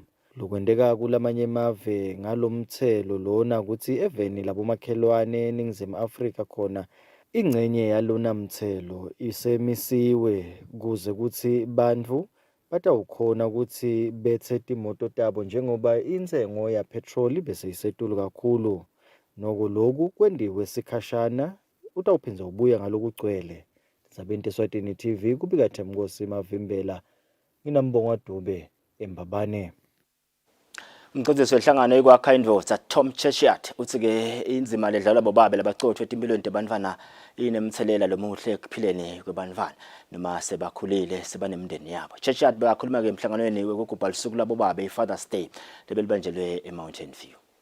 Umsakazo wetitfombe yeSwatini TV emkhankasweni wayo wekugubha lilanga labobabe iFather's Day ubone kukuhle kubambisana nenhlangano yekwakha indvodza ekuthenini bobabe bakhuthatwe ngekuba bobabe labacotfo.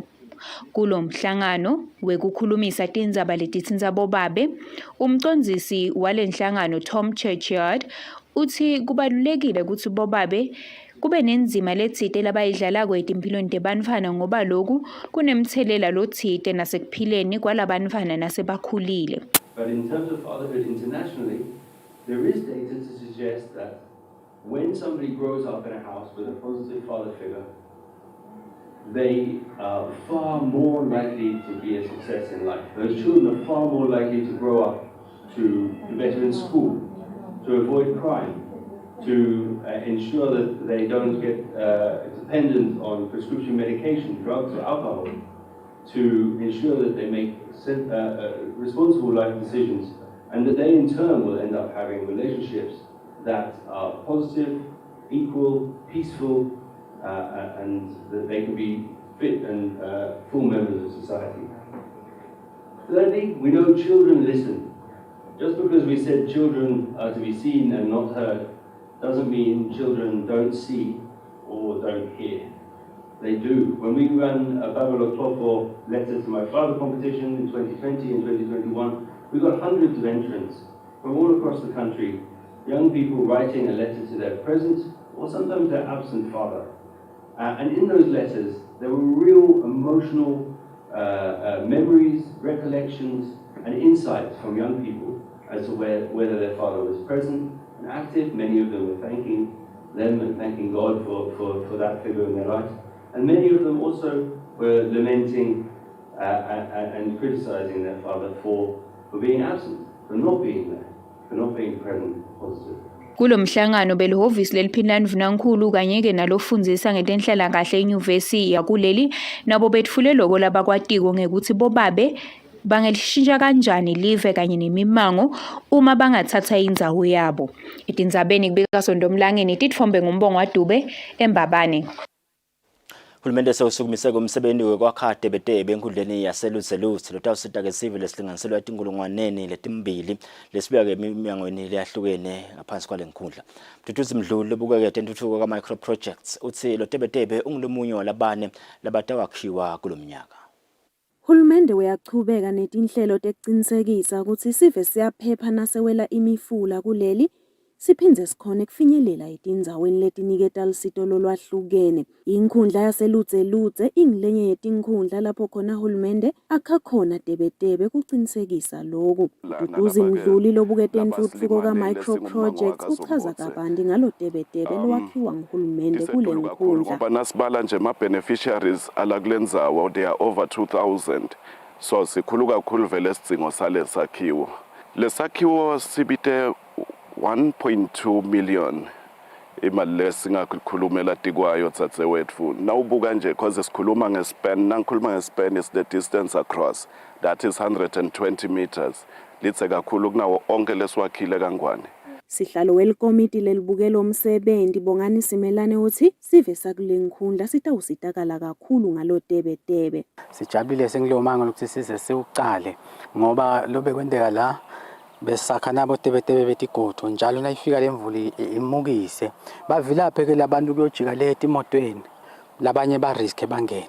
Ilunga lephalamende lalendzawo Vusi Swali libonga kakhulu uhulumende ngalesakhiwo. Sithi nje sibonge uhulumende weMaswati kakhulu ngalomsebenzi ngoba ngomsebenzi lobe udzingakele kakhulu ikakhulu kade ngoba leli blohwanyana lethu letinyawo leli bekhanza ukuthi kufuna silakhe every 2 years or so lesinye isikhathi kangapheli nalo 2 years ngeke selikhukhulwe ngemandi. Hulumende ngekusebenzisana ne-Engineers in Action sewakhe bodebedebe labalishumi etindzaweni letahlukene kuleli kanti kulomnyaka utawukwakha labane. Etindzabeni teSwatini TV kubika Nelson Wendla ngamandla nginambongo waDube eLuzeluze. Umkhuhlane i-COVID-19 wendeke ukuthi kwaba madima kuhlangana kwebantu nokufaka ikhathi emabandla kaze futhi kube khona nemaswati lashile emhlabeni ngenxa lomkhuhlane. Emabandla langephansi kwemphakathi waseNgaba ahlangeneke ngempelasonto ekhona emphakathi kuyawubamba-ke inkonzo kanti-ke kuyaveta ekuthenini lokunyelo bekugcizelelwa ukuthi kufanele kubanjwane libandla lalomzala wetinsuku libe munye.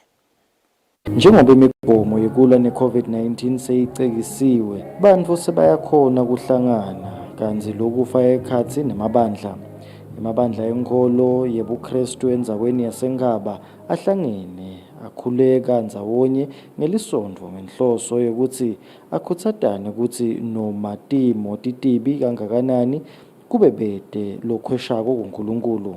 Noma letimo tivuka asibe ngilabo labataba imbumbe sibambane ngoba nasifuna kubona emandla kaNkulunkulu asebenda litsingeka libandla laNkulunkulu libe munye ngoba nasekuqaleni izenzo chapter 2 nasibona libandla laqala lamoya longcwele kuthiwa baqinisela njalo ekuhlanganyeleni esifundisweni sebapostoli baqinisela nasemthandazweni.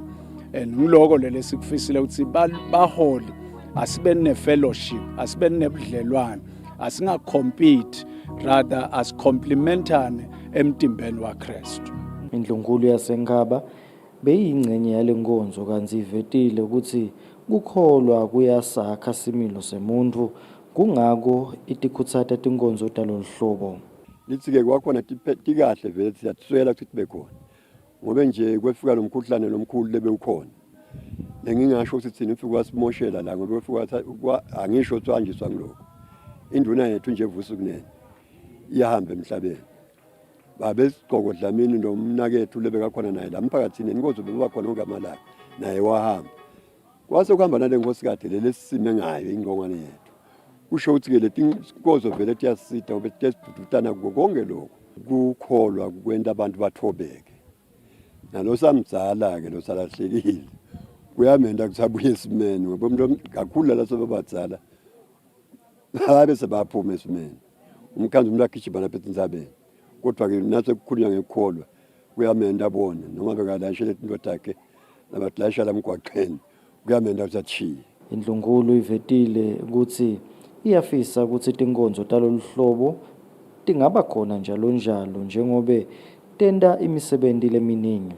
Ivetile ukuthi lokunye ukuthi kututhuteke labalahlekelwe kuphindze kuvuswe nokukholwa kulasebaphelelwa ngemandla. Tendzabeni teSwatini TV kubika Themnkosi Mavimbela nginalinda Dlamini eNkaba.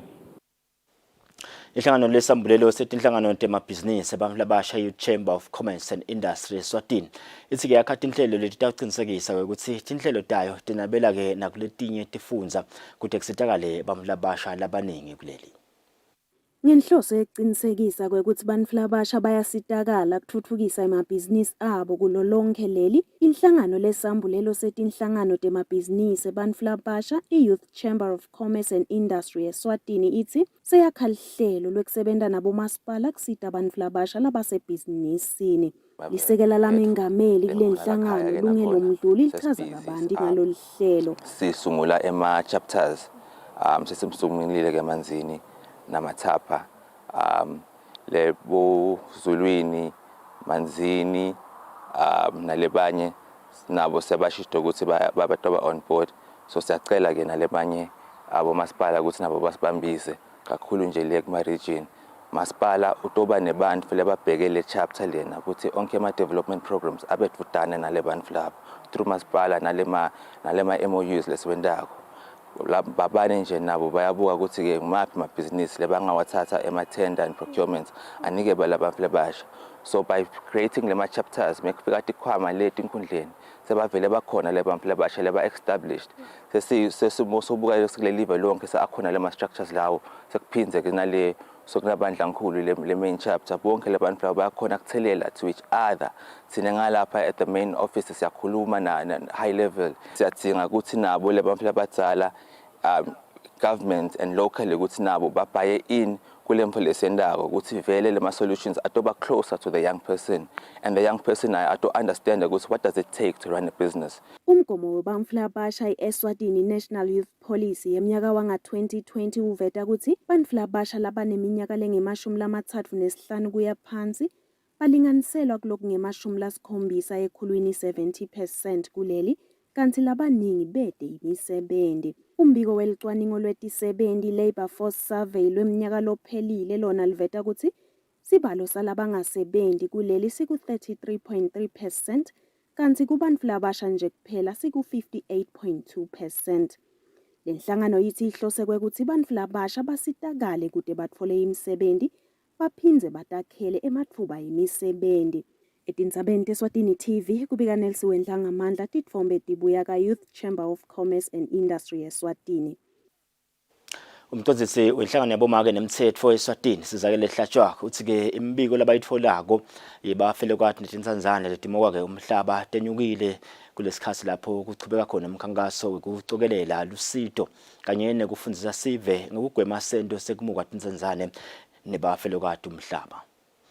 Ngenhloso yekuniketa bomake netintsandzane lusito lolufaka ekhatsi kudla nendzawo yekuhlala, inhlangano yabomake nemitsetfo yasukumisa umkhankaso wekwatisa ngemalungelo abomake nemantfombatana nakukhulunywa ngemitsetfo kanye nemalungelo laphatselene nemhlaba. Achaza ngalo mkhankaso umcondzisi yenhlangano iWelsa Sizakele Hlatshwayo uthi lo mkhankaso uhamba kahle kanti-ke nebantfu labanyenti sebayaphuma ekuthenini bate ubika tinkinga labahlangabetana nato. Lesikubonako nje ngiloko ukuthi bomake labaningi vele banekukhathateka ngendzaba yemhlaba bayaphumela ebaleni letinye tindzaba bomake bebangati lokuthi kuyinkinga lala bahleli khona ngale lapho mhlambe kwaba netinkinga temhlaba ngikhathi nyalo babuya bathi hayibo kanti lana vele khona lisito lengalitfola kusho ukuthi ke lengingakusho nje le mhlambe lokuyinfo lengaba kumemetele eMaswatini noma kucele eMaswatini ukuthi asibambise ikakhulu kulendzaba yema donations ngoba besishito ukuthi lolinye ihlangothi kule mkhankaso wethu ngema donations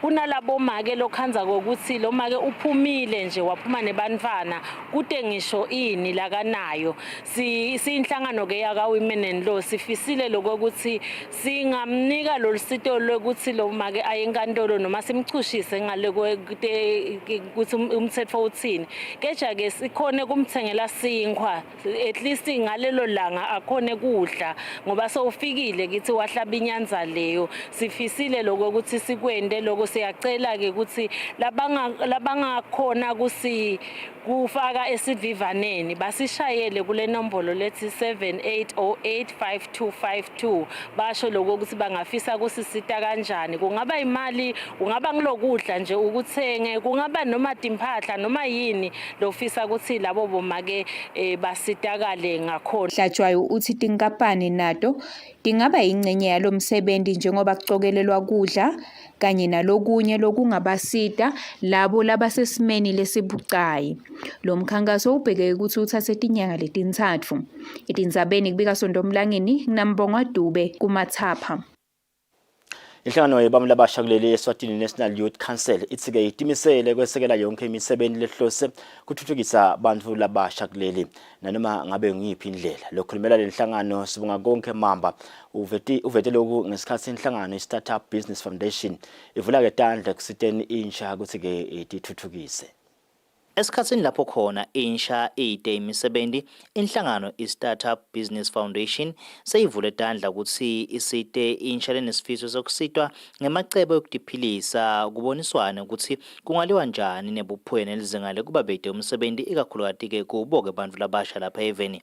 Litiko letemabhizinisi nenhlangano yebantu labasha kuleli Eswatini National Youth Council iyakusekela ke lokhu lokutana lenhlangano kufaka ekhatsi kuhambisa leyo mphahla lefuna kuhanjiswa abantu labasha lokhanza kwesikhatsini lesinenge baba nebulukhoni. Le nhlangano ke yithi itawusebenzisana nalabanye labafaka ekhatsi bo DHL nalabanye kude ukuthi basite abantu labasha.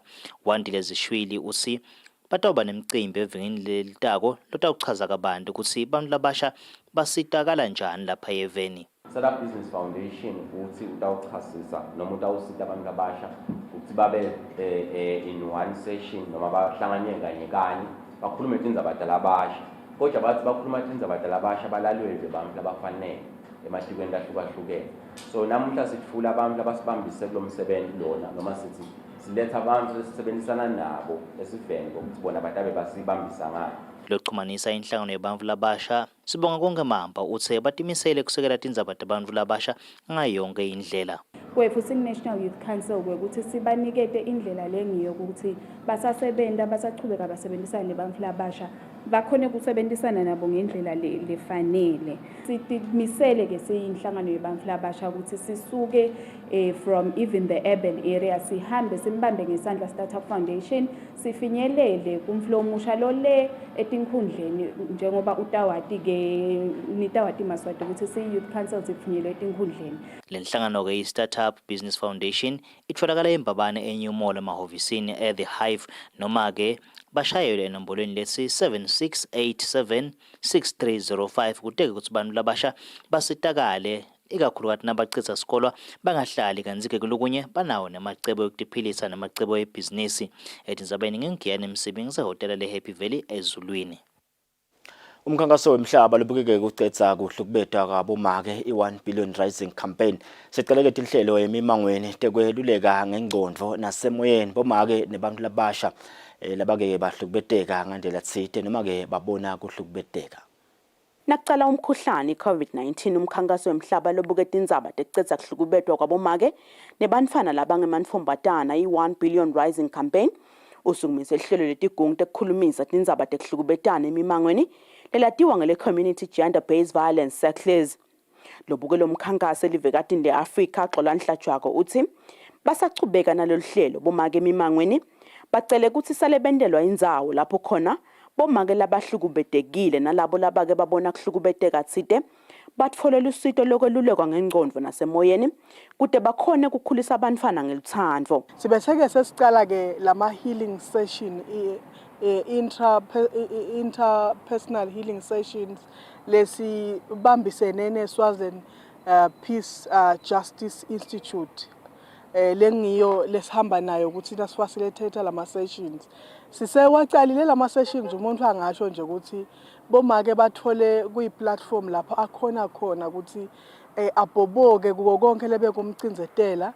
Siqale sibe ngilama sessions lapho siqale sikhuluma nabo bonke bakanye kanye ngebumcoka bekukhweshisa lokucinzetela ngemuva acknowledge ukuthi uyathi lento lena yangivisa buhlungu, uyathi lento lena yangibisela emva empilweni yami, uyathi ngahlububeteka because lokuhilisha kucala ngaloko acknowledge and accepta lokho, hayi lokhu ube solo ube denial ngalento leyentekile. Kulabantwana ke lokubuhlungu kuhlukubeteka laba lobona ukuthi ngikoloku bende ubathwele kakhulu ngilokhu labakubona kwenteka lemakhaya kwenteka kubatali babo kwendiwa abatali babo balwa bodwa and kwakhele sihlungu nesithozi enhlitweni tebantwana bethu lengikholelwa ukuthi sisachubeka nalama sessions baningi abantu labatawuphila sitawuba ne-society lenebantu labahlukile. Xolani uthi bangumkhankaso bataluthuthukisa lohlelo ngekumema naletinye tinhlangano ukuthi tibe ingcenye lohlelo kude sive sihlonyiswe ngelwathi loluphelele etindzabeni tekuhlukubetana. Etindzabeni te-Eswatini TV kubika Samkeliswe Khoza kanti tifombe tichamuka ka-1 billion rising campaign.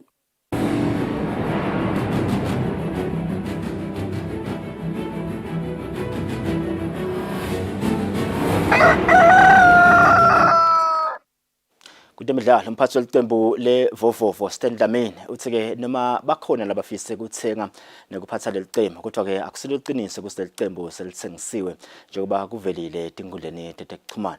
Dlamini uthi bona into labayidzingile nyalo baliqembu ngumholi waliqembu hayi kulithengisa. Leqembu leVovovo lidlala ngaphasi kwaKaPremier League kuthe eminyakeni lophelile lehlelwa lifilela eminyama lapho khona lo ebeka ngumcondzisi kuleli qembu Sipho Tsekla Bhembe waseshiya emhlabeni. Kushona kwakhe Bhembe kwasho ukuthi sekusele emehluli lihlengethwa njengemcondzisi lo yedwa leli qembu. Kodwa ke naye ngaphambi kokuthi kuphele isizini ye-2021-2022 wabese uyashiya kuleli qembu. Kulandzela ukuthi leli qembu seliyide umcondzisi kule mpelasonto kuvele tindzaba ukuthi leli qembu selithengwe baphathi labasha kodwa ke umphathi waleli qembu phecelezi CEO Stan Dlamini uthi noma basamfuna lo tawuphatha leli qembu kodwa ke kwanyalo lisengakathengiswa. Kule bhola yakithi babe udzingeka kakhulu ngoba kutindleko dzingeka tindleko letiningi so uyadzingeka babe ekhaya sisemtameni yako kubafuna bobabe noko bakhona ke nalabathi sifuna lonke lelikhaya so kuneticelo tehlukene sikuhlukanisa kabili kunaleti sifuna lonke lelikhaya kunaleti sicela kunibambisa uma ekhaya nifelwe ngibabe baba baningi abantu abanconcothako labanye bacela ukuthenga inkomo labanye basicela ukuthi basikele umhlaba bacela lokwa naloko abantu kunjalo kwena kuVovovo kulesimo lesikiso nje sithi nzanzane noko sina emake kodwa ke tonke ticelo letifikile tikhona office lami njengasi-CEO welicembu sisetatibuka nebaphathi sithi sefe sihlenge bese sitimixa kumake sibonisana naye sisithatha sinqumo ngosi. Noma yena Dlamini angakavete emagama ebantfu labafisa ukuthenga leli qembu kodwa ke imibiko ithi baphathi belicembu lidlala ngaphasi kwaka-National First Division banayo inshisekelo ekuthenga leli qembu. Nakuhlanganiswa lombiko labaphathi baleli qembu bebasengawuphendvuli lembuto labathunyelelwe yona. Lubikela umsakade Eswatini TV temidlalo ngilinda Dlamini eMbabane. Alitho temdlalo bonke sasibambe lapha ke indaba yesibili tele mhla ekseni ehlelweni Kusile breakfast shows bathola ke emakethe nasibuya sitawubuya ke nalokuxhumanisa nombutho wembube phindile vlakathi sitava ukuthi singabe impela sonto ihambe njani ngakhona emaphoyiseni.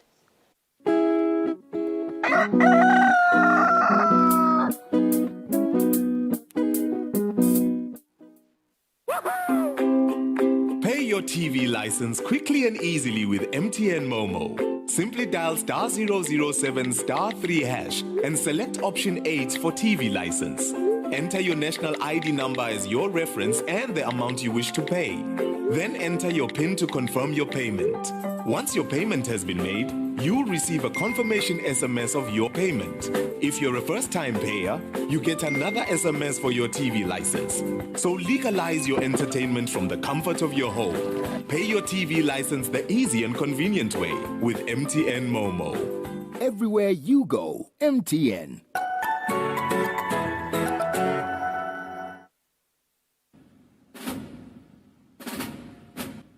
Nene bekunene kusetandleni tesive kuthi imimango ingagcini kukampunzi edla emini sive sakangwane nebantu labakhethe kuhlala Eswatini abaphila ngekukhululeka nekuthi kubethe lo nyathelo lilungelo lalabanye egameni lekufuna lilungelo lakhe.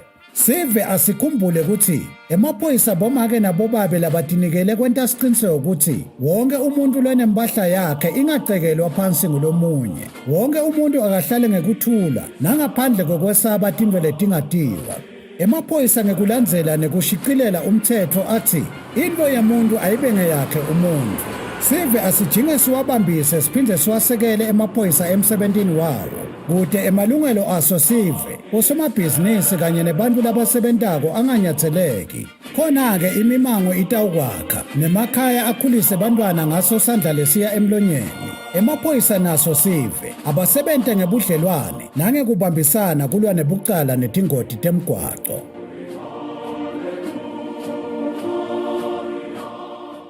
Atole Kusile yintuthuko lesuka phansi emimangweni uso sive lesinesidingeko sayo ingene emiphakathini kuboba betikhulu ikhulunyiswe ibusiswe enkundleni nasesifundzeni ite iyofika kuhulumende lowabatimali tekusukumisa leyo misebenzi yentuthuko nenhlalakahle. Bukela luhlelo sive siyathuthuka kubona imisebenzi lesukunyiswe ngaphansi kweluphiko lwahulumende lekwakha takhiwo letisekelwe ngetimali tahulumende i-micro projects kanye na-regional development fund.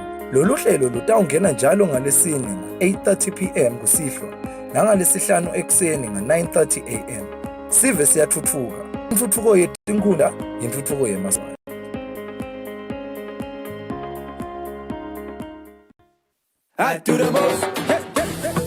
Watch local TV on the go with the Eswatini TV app for only 20 emalangeni. Come on. Do the most with Eswatini TV app. Download from Google Play Store or App Store. We're good together. Everywhere you go, MTN.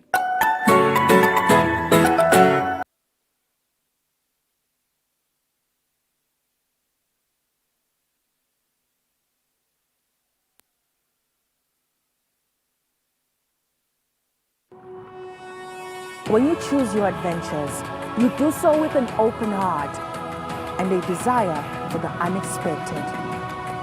You embark on journeys to discover new worlds full of wonder. You choose a path to awaken your senses, a world to make you look up and realize just how inspiring this life can be. Arrive and awaken your heart. Explore life in ways only thought possible in your dreams. Discover just how far you'll go to expand your understanding of life's greatest mysteries. There's just one place on this planet with so much to offer. Now is the time for you to have the royal experience in the kingdom.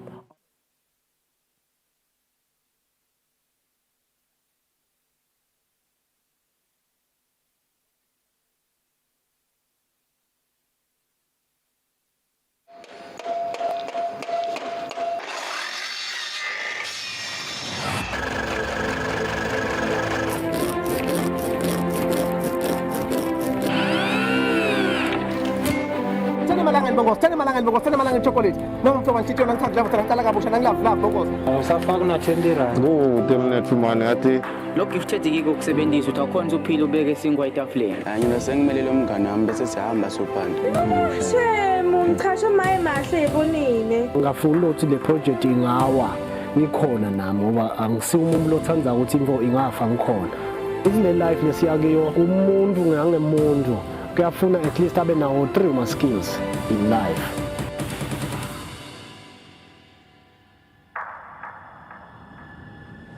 Mina ngibonga kakhulu ngoba solo ngatsala ukusebenza lo msebenzi abadinga ngikusupport labantu.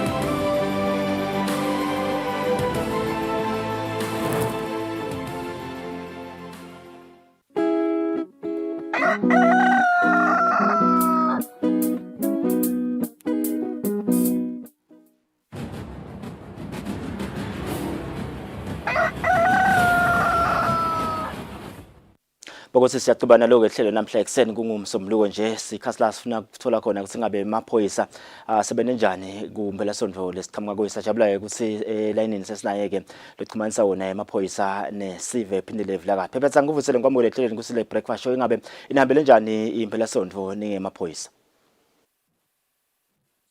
Siyabonga kakhulu Magwabane lethuba siyavusela kuwe siyavusela nako bonke babukeli balens advocate yale live la kaNgwane. Sibonga kakhulu nekufika kulesikhathi la sibuka khona ukuthi impelasondlo yethu ihambe kanjani. Siyawucala ngayo lesihlanu lobemhle kakhulu lapha emafutheni ngesikhathi ihulumende ilitiko laseWorks abambisene na MVA abambisene neBasikanyathi nemaphoyisa nabo bonke labathinzeka ko EPR nabo fire kubuka ukuthi isimo semgwaco njengaloku lapha sathi ukuthi sinemgwaco lomusha lomhle kakhulu obitwa ngokuthi iBlue Highway kubheke ukuthi abantu bende njani kuleyo ndzawo bekufundiswa ke sive lapha siphelele lapha emphakathi wababe mabuza sibongile kakhulu ukubambisana naso sive sibonile balalela impela singakhumbuta nje sivene ukuthi into letimcoka noma ingcikithi lebe ikhulunywa ngayo lapha ukuthi kufanele bawuphathe njani lo mgwaqo akubalwe khona ukuthi akabhekeki lapha kule highway kubonakala umuntu ohamba ngetinyawo akabhekeki lapha kule highway kubonakala ibhayisikili kubonakala isigulumba noma kubonakala imoto lelayisha sive siyacela nje ukuthi bekunene abadilanzelele letinto siyabonga ukuthi ilitiko laseWorks liphumile lafundzisana nabo phela labasebenzisa imoto noma tincola layisha sona sive siyawukhuthatha ke lo moya ukuthi la asale balibamba lezinga la leBlue Highway.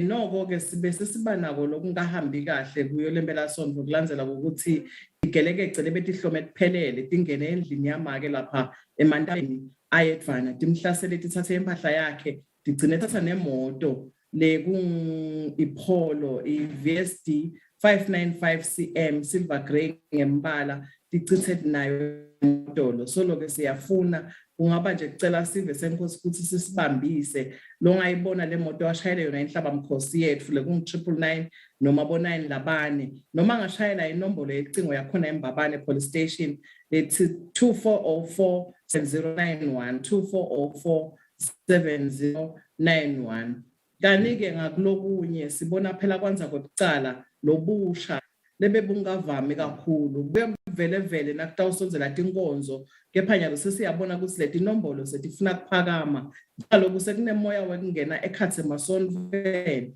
kugcekezwe kuthathwe yona instrument lekukhombisa ukuthi khona abantu lesebathenga emahlathini bathenga into ekushaya isonveni sithi sicaphele singemabandla lokho sende netaba ukuthi kungakhonakali ukuthi kungangene kalula emasonveni uma ngabe kubonakala ukuthi mhlambe sishiya emasonto singawakhi phela kumbe ngoba kukhona labantu abadzinga ukutothandaza asivele siwasuse ema-instruments ethu ukuze ukuthi angabe sisekaba exposed kudo tigebengu kanti ke labatfolakele bashayele timotolo sebadlile kule mpelasonto babe 23 siyafisela wonke umuntu impela liviki lelihle njengaloku sesiyicala namhla siyabonga Magwabane. Mhlawumbe ngingagcina nje ngekubutana indzaba yaseNsubane eMedem ekuthenini ngabe njengoba simbonile nathi mavakasha lapha liyatholakala indlela elikhambi kule nsaya lebhekene nesivele sakhelene nalagcinwa khona tilwane lapha eNsubane. Siyabonga kakhulu Magwabane sithumisa kakhulu nakuso sive saseNsubane le National Commissioner wasivakashela ngalesine evekini leliphelile kulandzela ukuthi kube nebucala lapha lesekubikwa emahlandla kuphinza bekujuba yona impahla yalo leli plaza. Nangempela-ke uyile National Commissioner wawubona lo monakalo lomkhulu kakhulu lowendekile lapha endzaweni. Noko-ke wathi angeke athathe ngekubuka lo hlangothi lo monakalo kuphela, utawuphinza abuke nakuso sive ukuthi ingabe imbangela yalokucala phambili ngaba yini. Uhlangene-ke nabobandla kancane bemphakathi lemithathu leyo ndawo lekubukisene kokuthi ingabe bangasidakala kanjani nalabantu, kungapha kanjani nalokucala. Cha, laba bekunene bavele babeka embili kuhlonipha sona sive, bacela ukuthi National Commissioner kamane athole lithuba aye kuso lesive siyotikhalela sona. Ngikhuluma nje kulolu kuwo mhla ka-25 ngekusitwa ngebobo RA lapha oshiselweni nalo kutaba nemhlangano emphakathini emvuma la kutabe kwadona letinfo letibangele lokuthi kube nalokucala lokungaka. Siyathemba ukuthi wonke umuntu awukhona lapho ukukhuluma lokusenhlitweni yakhe ukuze kuthi lenzaba ayinqobeke. Siyabacela bekunene ukuthi vele abaphelele futhi inhlonipho siphinde siyibeke embili sisenda lokho kakhulu kade kufuneka likhambi nje lekulo nalokucala. Siyabonga kakhulu Magwabane. Khulume Tembo sewe kungiphindele vlakade ximanisa ke amaphoyisa nesive asinikethe nje umbiko ekuthenini basebenze njani kuyo impela sonto lesichamuka kuyo. Sibathula ke emakethe siyabuya sachibeka nalo hlelo namhla ekseni.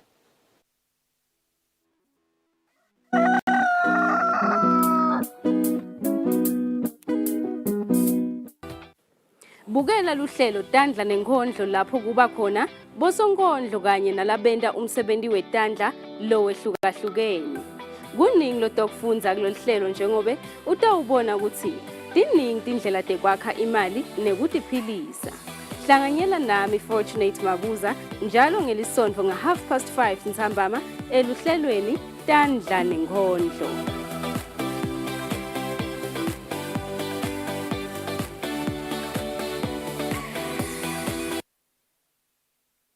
I do the most. Watch local TV on the go with the Eswatini TV app for only 20 emalangeni. Come on. Do the most with Eswatini TV app. Download from Google Play Store or App Store. We're good together. Everywhere you go, MTN.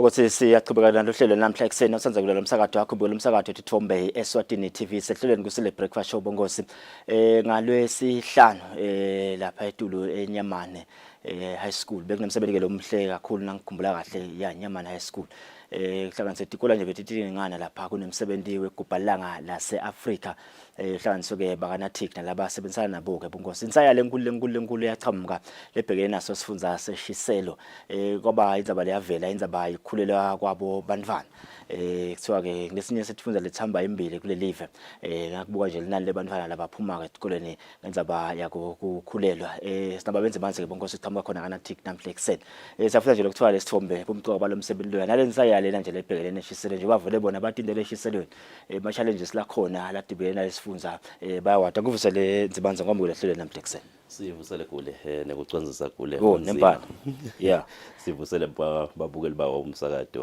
wetithombe eSwatini le probably ngangena ngala kuthenini sambona DPM aliphakamisa langa beka seSwazi National nase niyalandzela le eshiselweni bakhona abantwana bayangena baya understand yini lesikhuluma nje Day of the African Child ekuthenini ngabe noma understandwa nginini bayitolo lintawathu probably ukuthi history bekwendeke ini the current generation iya understand yini ukuthi nasikhuluma ngelanga lemntwana seAfrica yini asibonge kule umna kaphinza saseleli thuba kubonga kuba ingcenye yemsakazo kulesikhathi salamhla ekuseni uma sikhuluma ngelilanga lemntwana weAfrica lesikubonile uma silugubha eminyakeni leyengcile sibonile lokuthi bafunzi bayaconza lokuthi lisuke laphi lelanga nekuthi ke ngaphambi kokube mhlawumbe sibe nalemicimbi lesiba nayo siyaye sibe nesikhathi lapho khona siyaye silendlalele sichaze bomcoka balo nokuthi sisuka phi nalo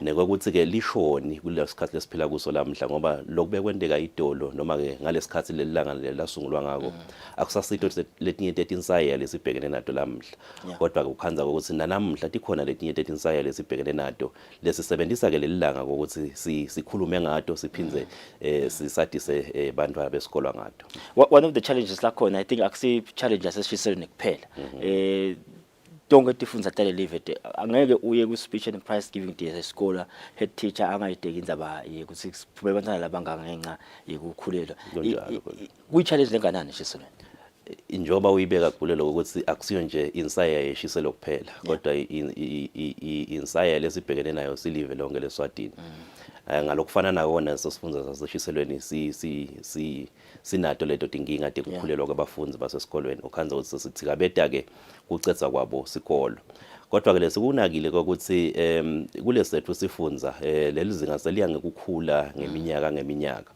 lekubeke yinto lesiyenta ukuthi sihlahle emehlo sibuke netindlela ukuthi ngitiphi tindlela lesingatenda kuze sizame kunciphisa leli zinga lo msebenzi wangalesihlanu bonguletinye 13 inhlelo tethu tekuthola kubo bafunzi ukuthi ngutiphi letinye 13 sayela babhekana nato letigcine tende ukuthi bakhulelwe basesesikolweni sitholile ke lokho ukuthi lokuyingcinamba kakhulu ukhanza lokho ukuthi kuba kufuna nje kuba ingcenye yesicumbi lesithidi phecelezi lesingakubita ukuthi peer pressure siyadike kulamalanga lokho ukuthi bantu abasha bathanda into lethamba embili bayathanda kuphatha ema gadgets la hamba embili bayathanda kubonakala nabo bente tinwele bente tingalo letinto lete ukhanza ukuthi le mindeni lesichamuka kuyo ayikhoni lokusiniketa leto timali ekwenda leto tinto leto kodwa siyababona bangani bethu bayadenta siyababona bangani bethu baphila leyo mpilo lesiyifunako ngaloko bese ukhanza ukuthi sesingena ke ngotini ukuthi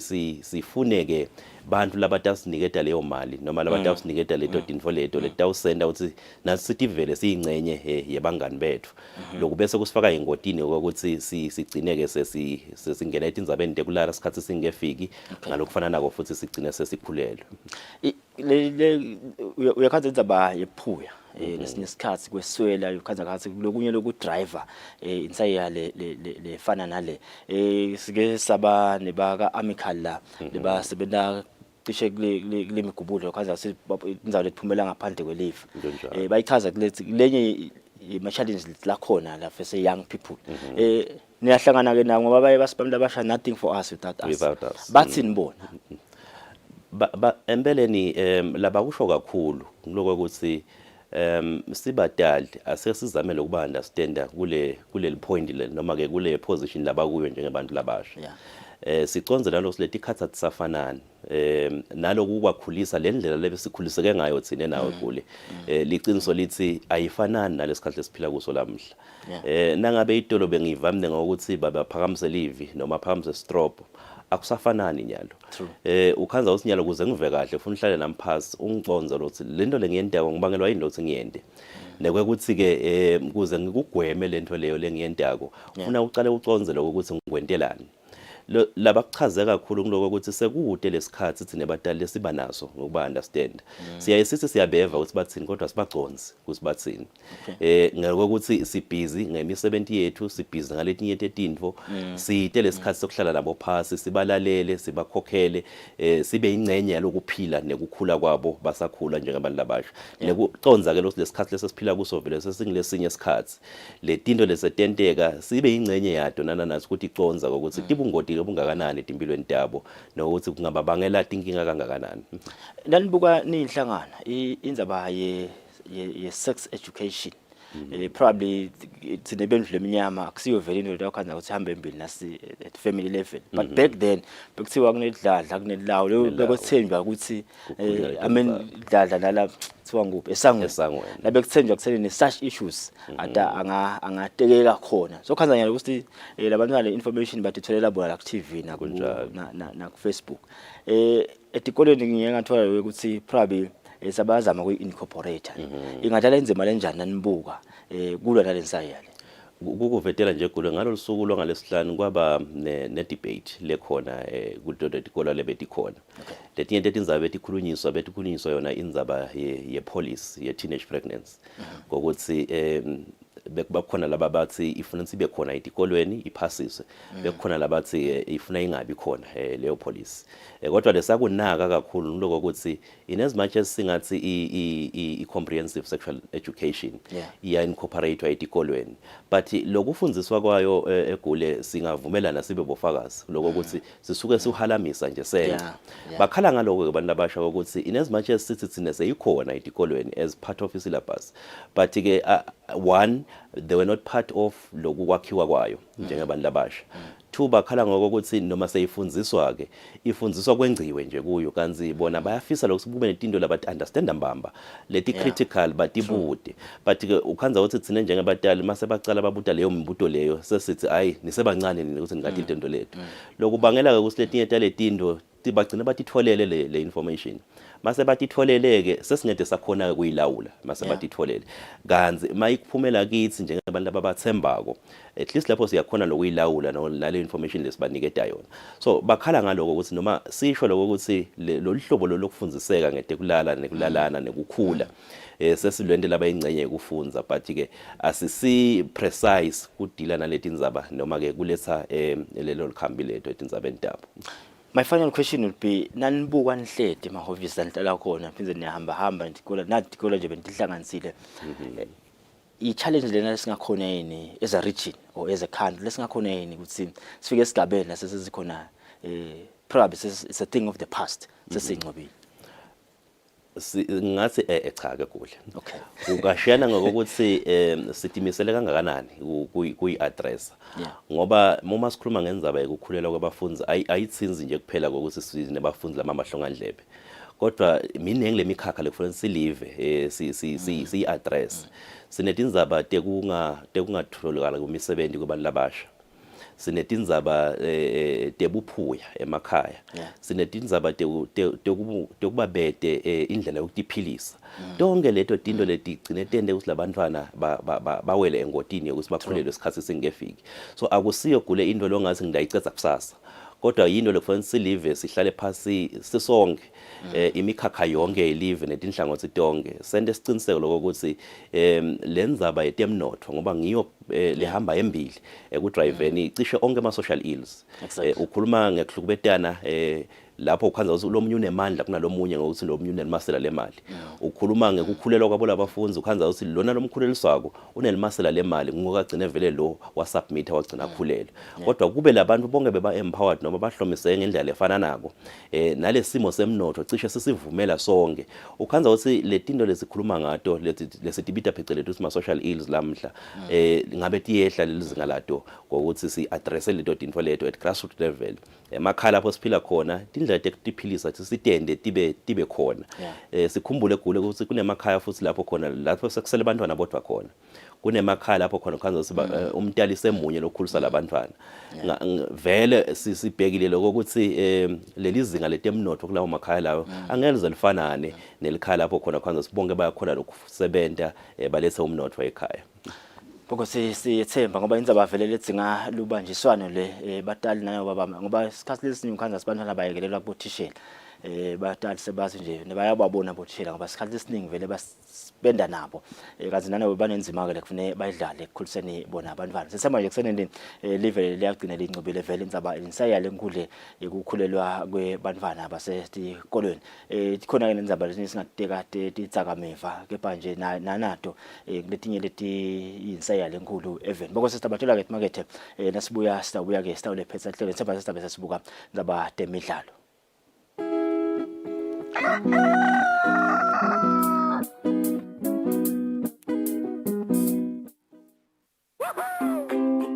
Pay your TV license quickly and easily with MTN Momo. Simply dial *007 *3 hash and select option 8 for TV license. Enter your national ID number as your reference and the amount you wish to pay. Then enter your PIN to confirm your payment. Once your payment has been made, you'll receive a confirmation SMS of your payment. If you're a first-time payer, you get another SMS for your TV license. So legalize your entertainment from the comfort of your home. Pay your TV license the easy and convenient way with MTN Momo. Everywhere you go, MTN.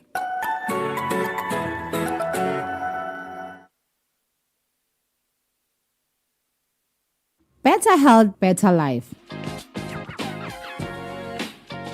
Another season with fresh discussions. Ngetindzaba letibalulekile tetemphilo la ekhaya Eswatini lokunikela ehlelweni lokuphila masangana. To learn from our health professionals. Psychosocial support group for mothers who are going through the journey of motherhood for all mothers. Kumnandi kuphila ube intombi yakeni bebasiphisa nje esontweni ube ijaha lakeni abujaha, and knowing that I'm a young man. Angeke ufithe la groupini ungabhemi. So vele directly tawufuna nami ngibhemi kanti bengingakufuni lokubhema. Coming to you every Wednesday from 6:30 p.m. here on Eswatini TV. Better health, better life. Your gateway to a healthy living.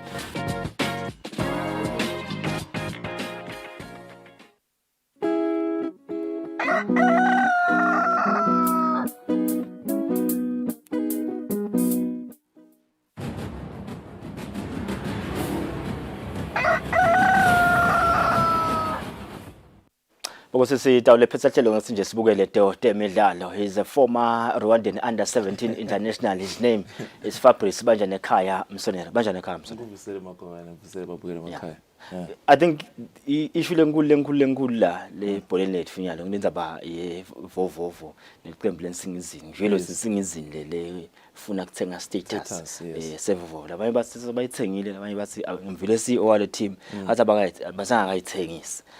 But ke thina nawe staward ekuthenini live good into like ya confirm ebhola. Vele nje basiphume abantu basi hayi no vele lokuliqiniso. Kuthiwa akusilo iqiniso 3 days down the line. I think through the experience we've seen in the past we can't say the fact that public eye already but what would one make from that deal in terms of business of local football, business wise? Maybe it will make sense. Remember Singizini MTN National First Division, first round of the season they were perfect, but kwafika second round babe nethinking kancane ulitende ukuthi I think bacethe season number 4 number 5 lapho, so bangakhona ukupromote to the Premier League. We thought very better it for promotion. Yes. In as much as simele EAGM ya Premier League could decide ukuthi kutawehla lo 4 yini noma, of which is another thing bokhuluma ngayo vele ukuthi why kungavele ukukhulunywa ngaconfirm. But then I think laba phethe insingizini bona, I think need patience ukuthi we want to take the team to the Premier League. We've done everything. We feel like the effort has been completed in terms of Rama FIFA CAF license. They are trying to comply. I think from their area. So those are some of the things they are trying. So babona ukuthi time is running. We want to be in the Premier League. So buying status, then umuntu atibuteka ukuthi nangabe bengitsanza vovo. In general, in case it's confirmed and it's going to happen, what will happen to my Volvo? So do I stop wearing a replica of Volvo? Do I now all of a sudden, because not to reveal my source, but yesterday I was in touch with someone, Beskulma would see Yinendega would see very Ibora Session and Rangers, Nanga Amatim Zayesha, Tawendega, Nukotendega. But I would say one of the things that they're having as a problem is that it's the branding. Teams are not being branded. Bobo tycoons, but so Nzingizin has tried their brand. I think Naubuga in terms of what was happening at the Premier League level, Naskurumang branding, they were one of the teams. Bakona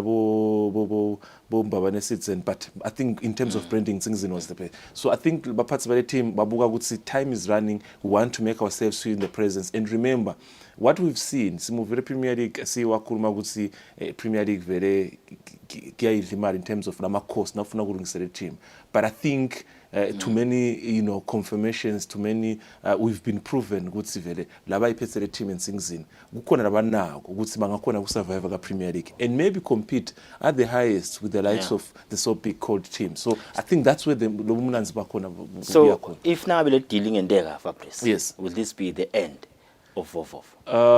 I think I'm worried so good thing about the end of Vovo, because not to say good laba khona ku Vovo nyana be passion ngale team banaye, but sathi ukuthi umuntu ne passion kakhulu kule Vovo babesetla was shame mhlabeni. So I think at the end of the day we're not saying that the Nanzanene the ambition or vision yakhe seyiphelile, but I think since maybe we've seen the Lamasla King, so the team is not really slowly because na coach no mukuruma na Caleb yakutshela ukuthi yes the passion is there but ukona lokushota kunokuruma na pese team abakuve ngcono ngalendlela maybe yena bekakuva katseni. So at the end of the day I'm worried that slowly singeva ukuthi vele Super League ihambile 3 years or 4 years later. But FIFA wakakhuluma makwabane ukuthi it's fine for side of business like ngisho it's a good thing, but in terms of like football itself, it's not a good idea, because then in terms of future, Vovo being a history. What if it's a team that had history? Then it's 20 years later, hey, a team but Vovo. Hey, I guess okay. So then you cannot talk about the team anymore. Finally, my transfers news kwambajan. My transfers news. In terms of what we're hearing, so you're referring internationally or internationally? Yes. Internationally, yes. No, internationally, things are happening, complete and agreed. We're yet to see him in replicas officially, but some of them have been leaking the form in Germany. Bayern Munich have completed the deal of Sadio Mane. A deal I would say, Cinema Africans, we're asking ourselves, we are like because maybe in most cases I see Bugela kuri Bundesliga ngale ndlela see Bugela Premier League, but now Bugela Mane in terms of career he's thinking for himself. Okay. And career wise now Bugela at the age of 30 he's probably 5 years, let's say maximum 5 years goodbye a minute, then later on he proceed. In terms of the money he's going to get, he'll be paid more than what he was getting at Liverpool. Okay. I think what I would say he was overlooked in terms of negotiations. Because you cannot tell me at his value, even at 35 million, it's not a good amount. Fine, it's good business for Liverpool. But if they wanted to because he's one of the world-class players. He's amongst the players for the Ballon d'Or. So the same player at 35 million, then from Benfica, because yes, the age is a factor. But what I like about what Mane is doing, Mane is thinking for his future. And remember, Labanye maybe would say why in Germany. Yeah. He's been in Germany before Itagu Southampton. Some of the information he has some of the business there. He left there when he was still playing for Salzburg. Also, there's also the issue that he does speak a bit of Germany, so it also plays a key role. And I think he's a very person like Mtanzago president of Germany, and some of the technical directors, Oliver Kahn. So it's a good deal. Ngifapres manje nekhaya emsonela benkosi wesibuka leto nje temidlalo benkosi sibe nesikhathi esithi namhla ekseni umsala wethu insuku avumile sabonana ke ehlelweni elangeni la kusasa imini yena ibe ngilenhle nale phephi lensale kahle benkosi.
lalela sathane lalela sihamba indini uvakashelela kamnje kade kwase uludabudabula uliphula ubonisa abantu namuhla cul-de-sac. The day you take Christ into your life, you begin to walk in a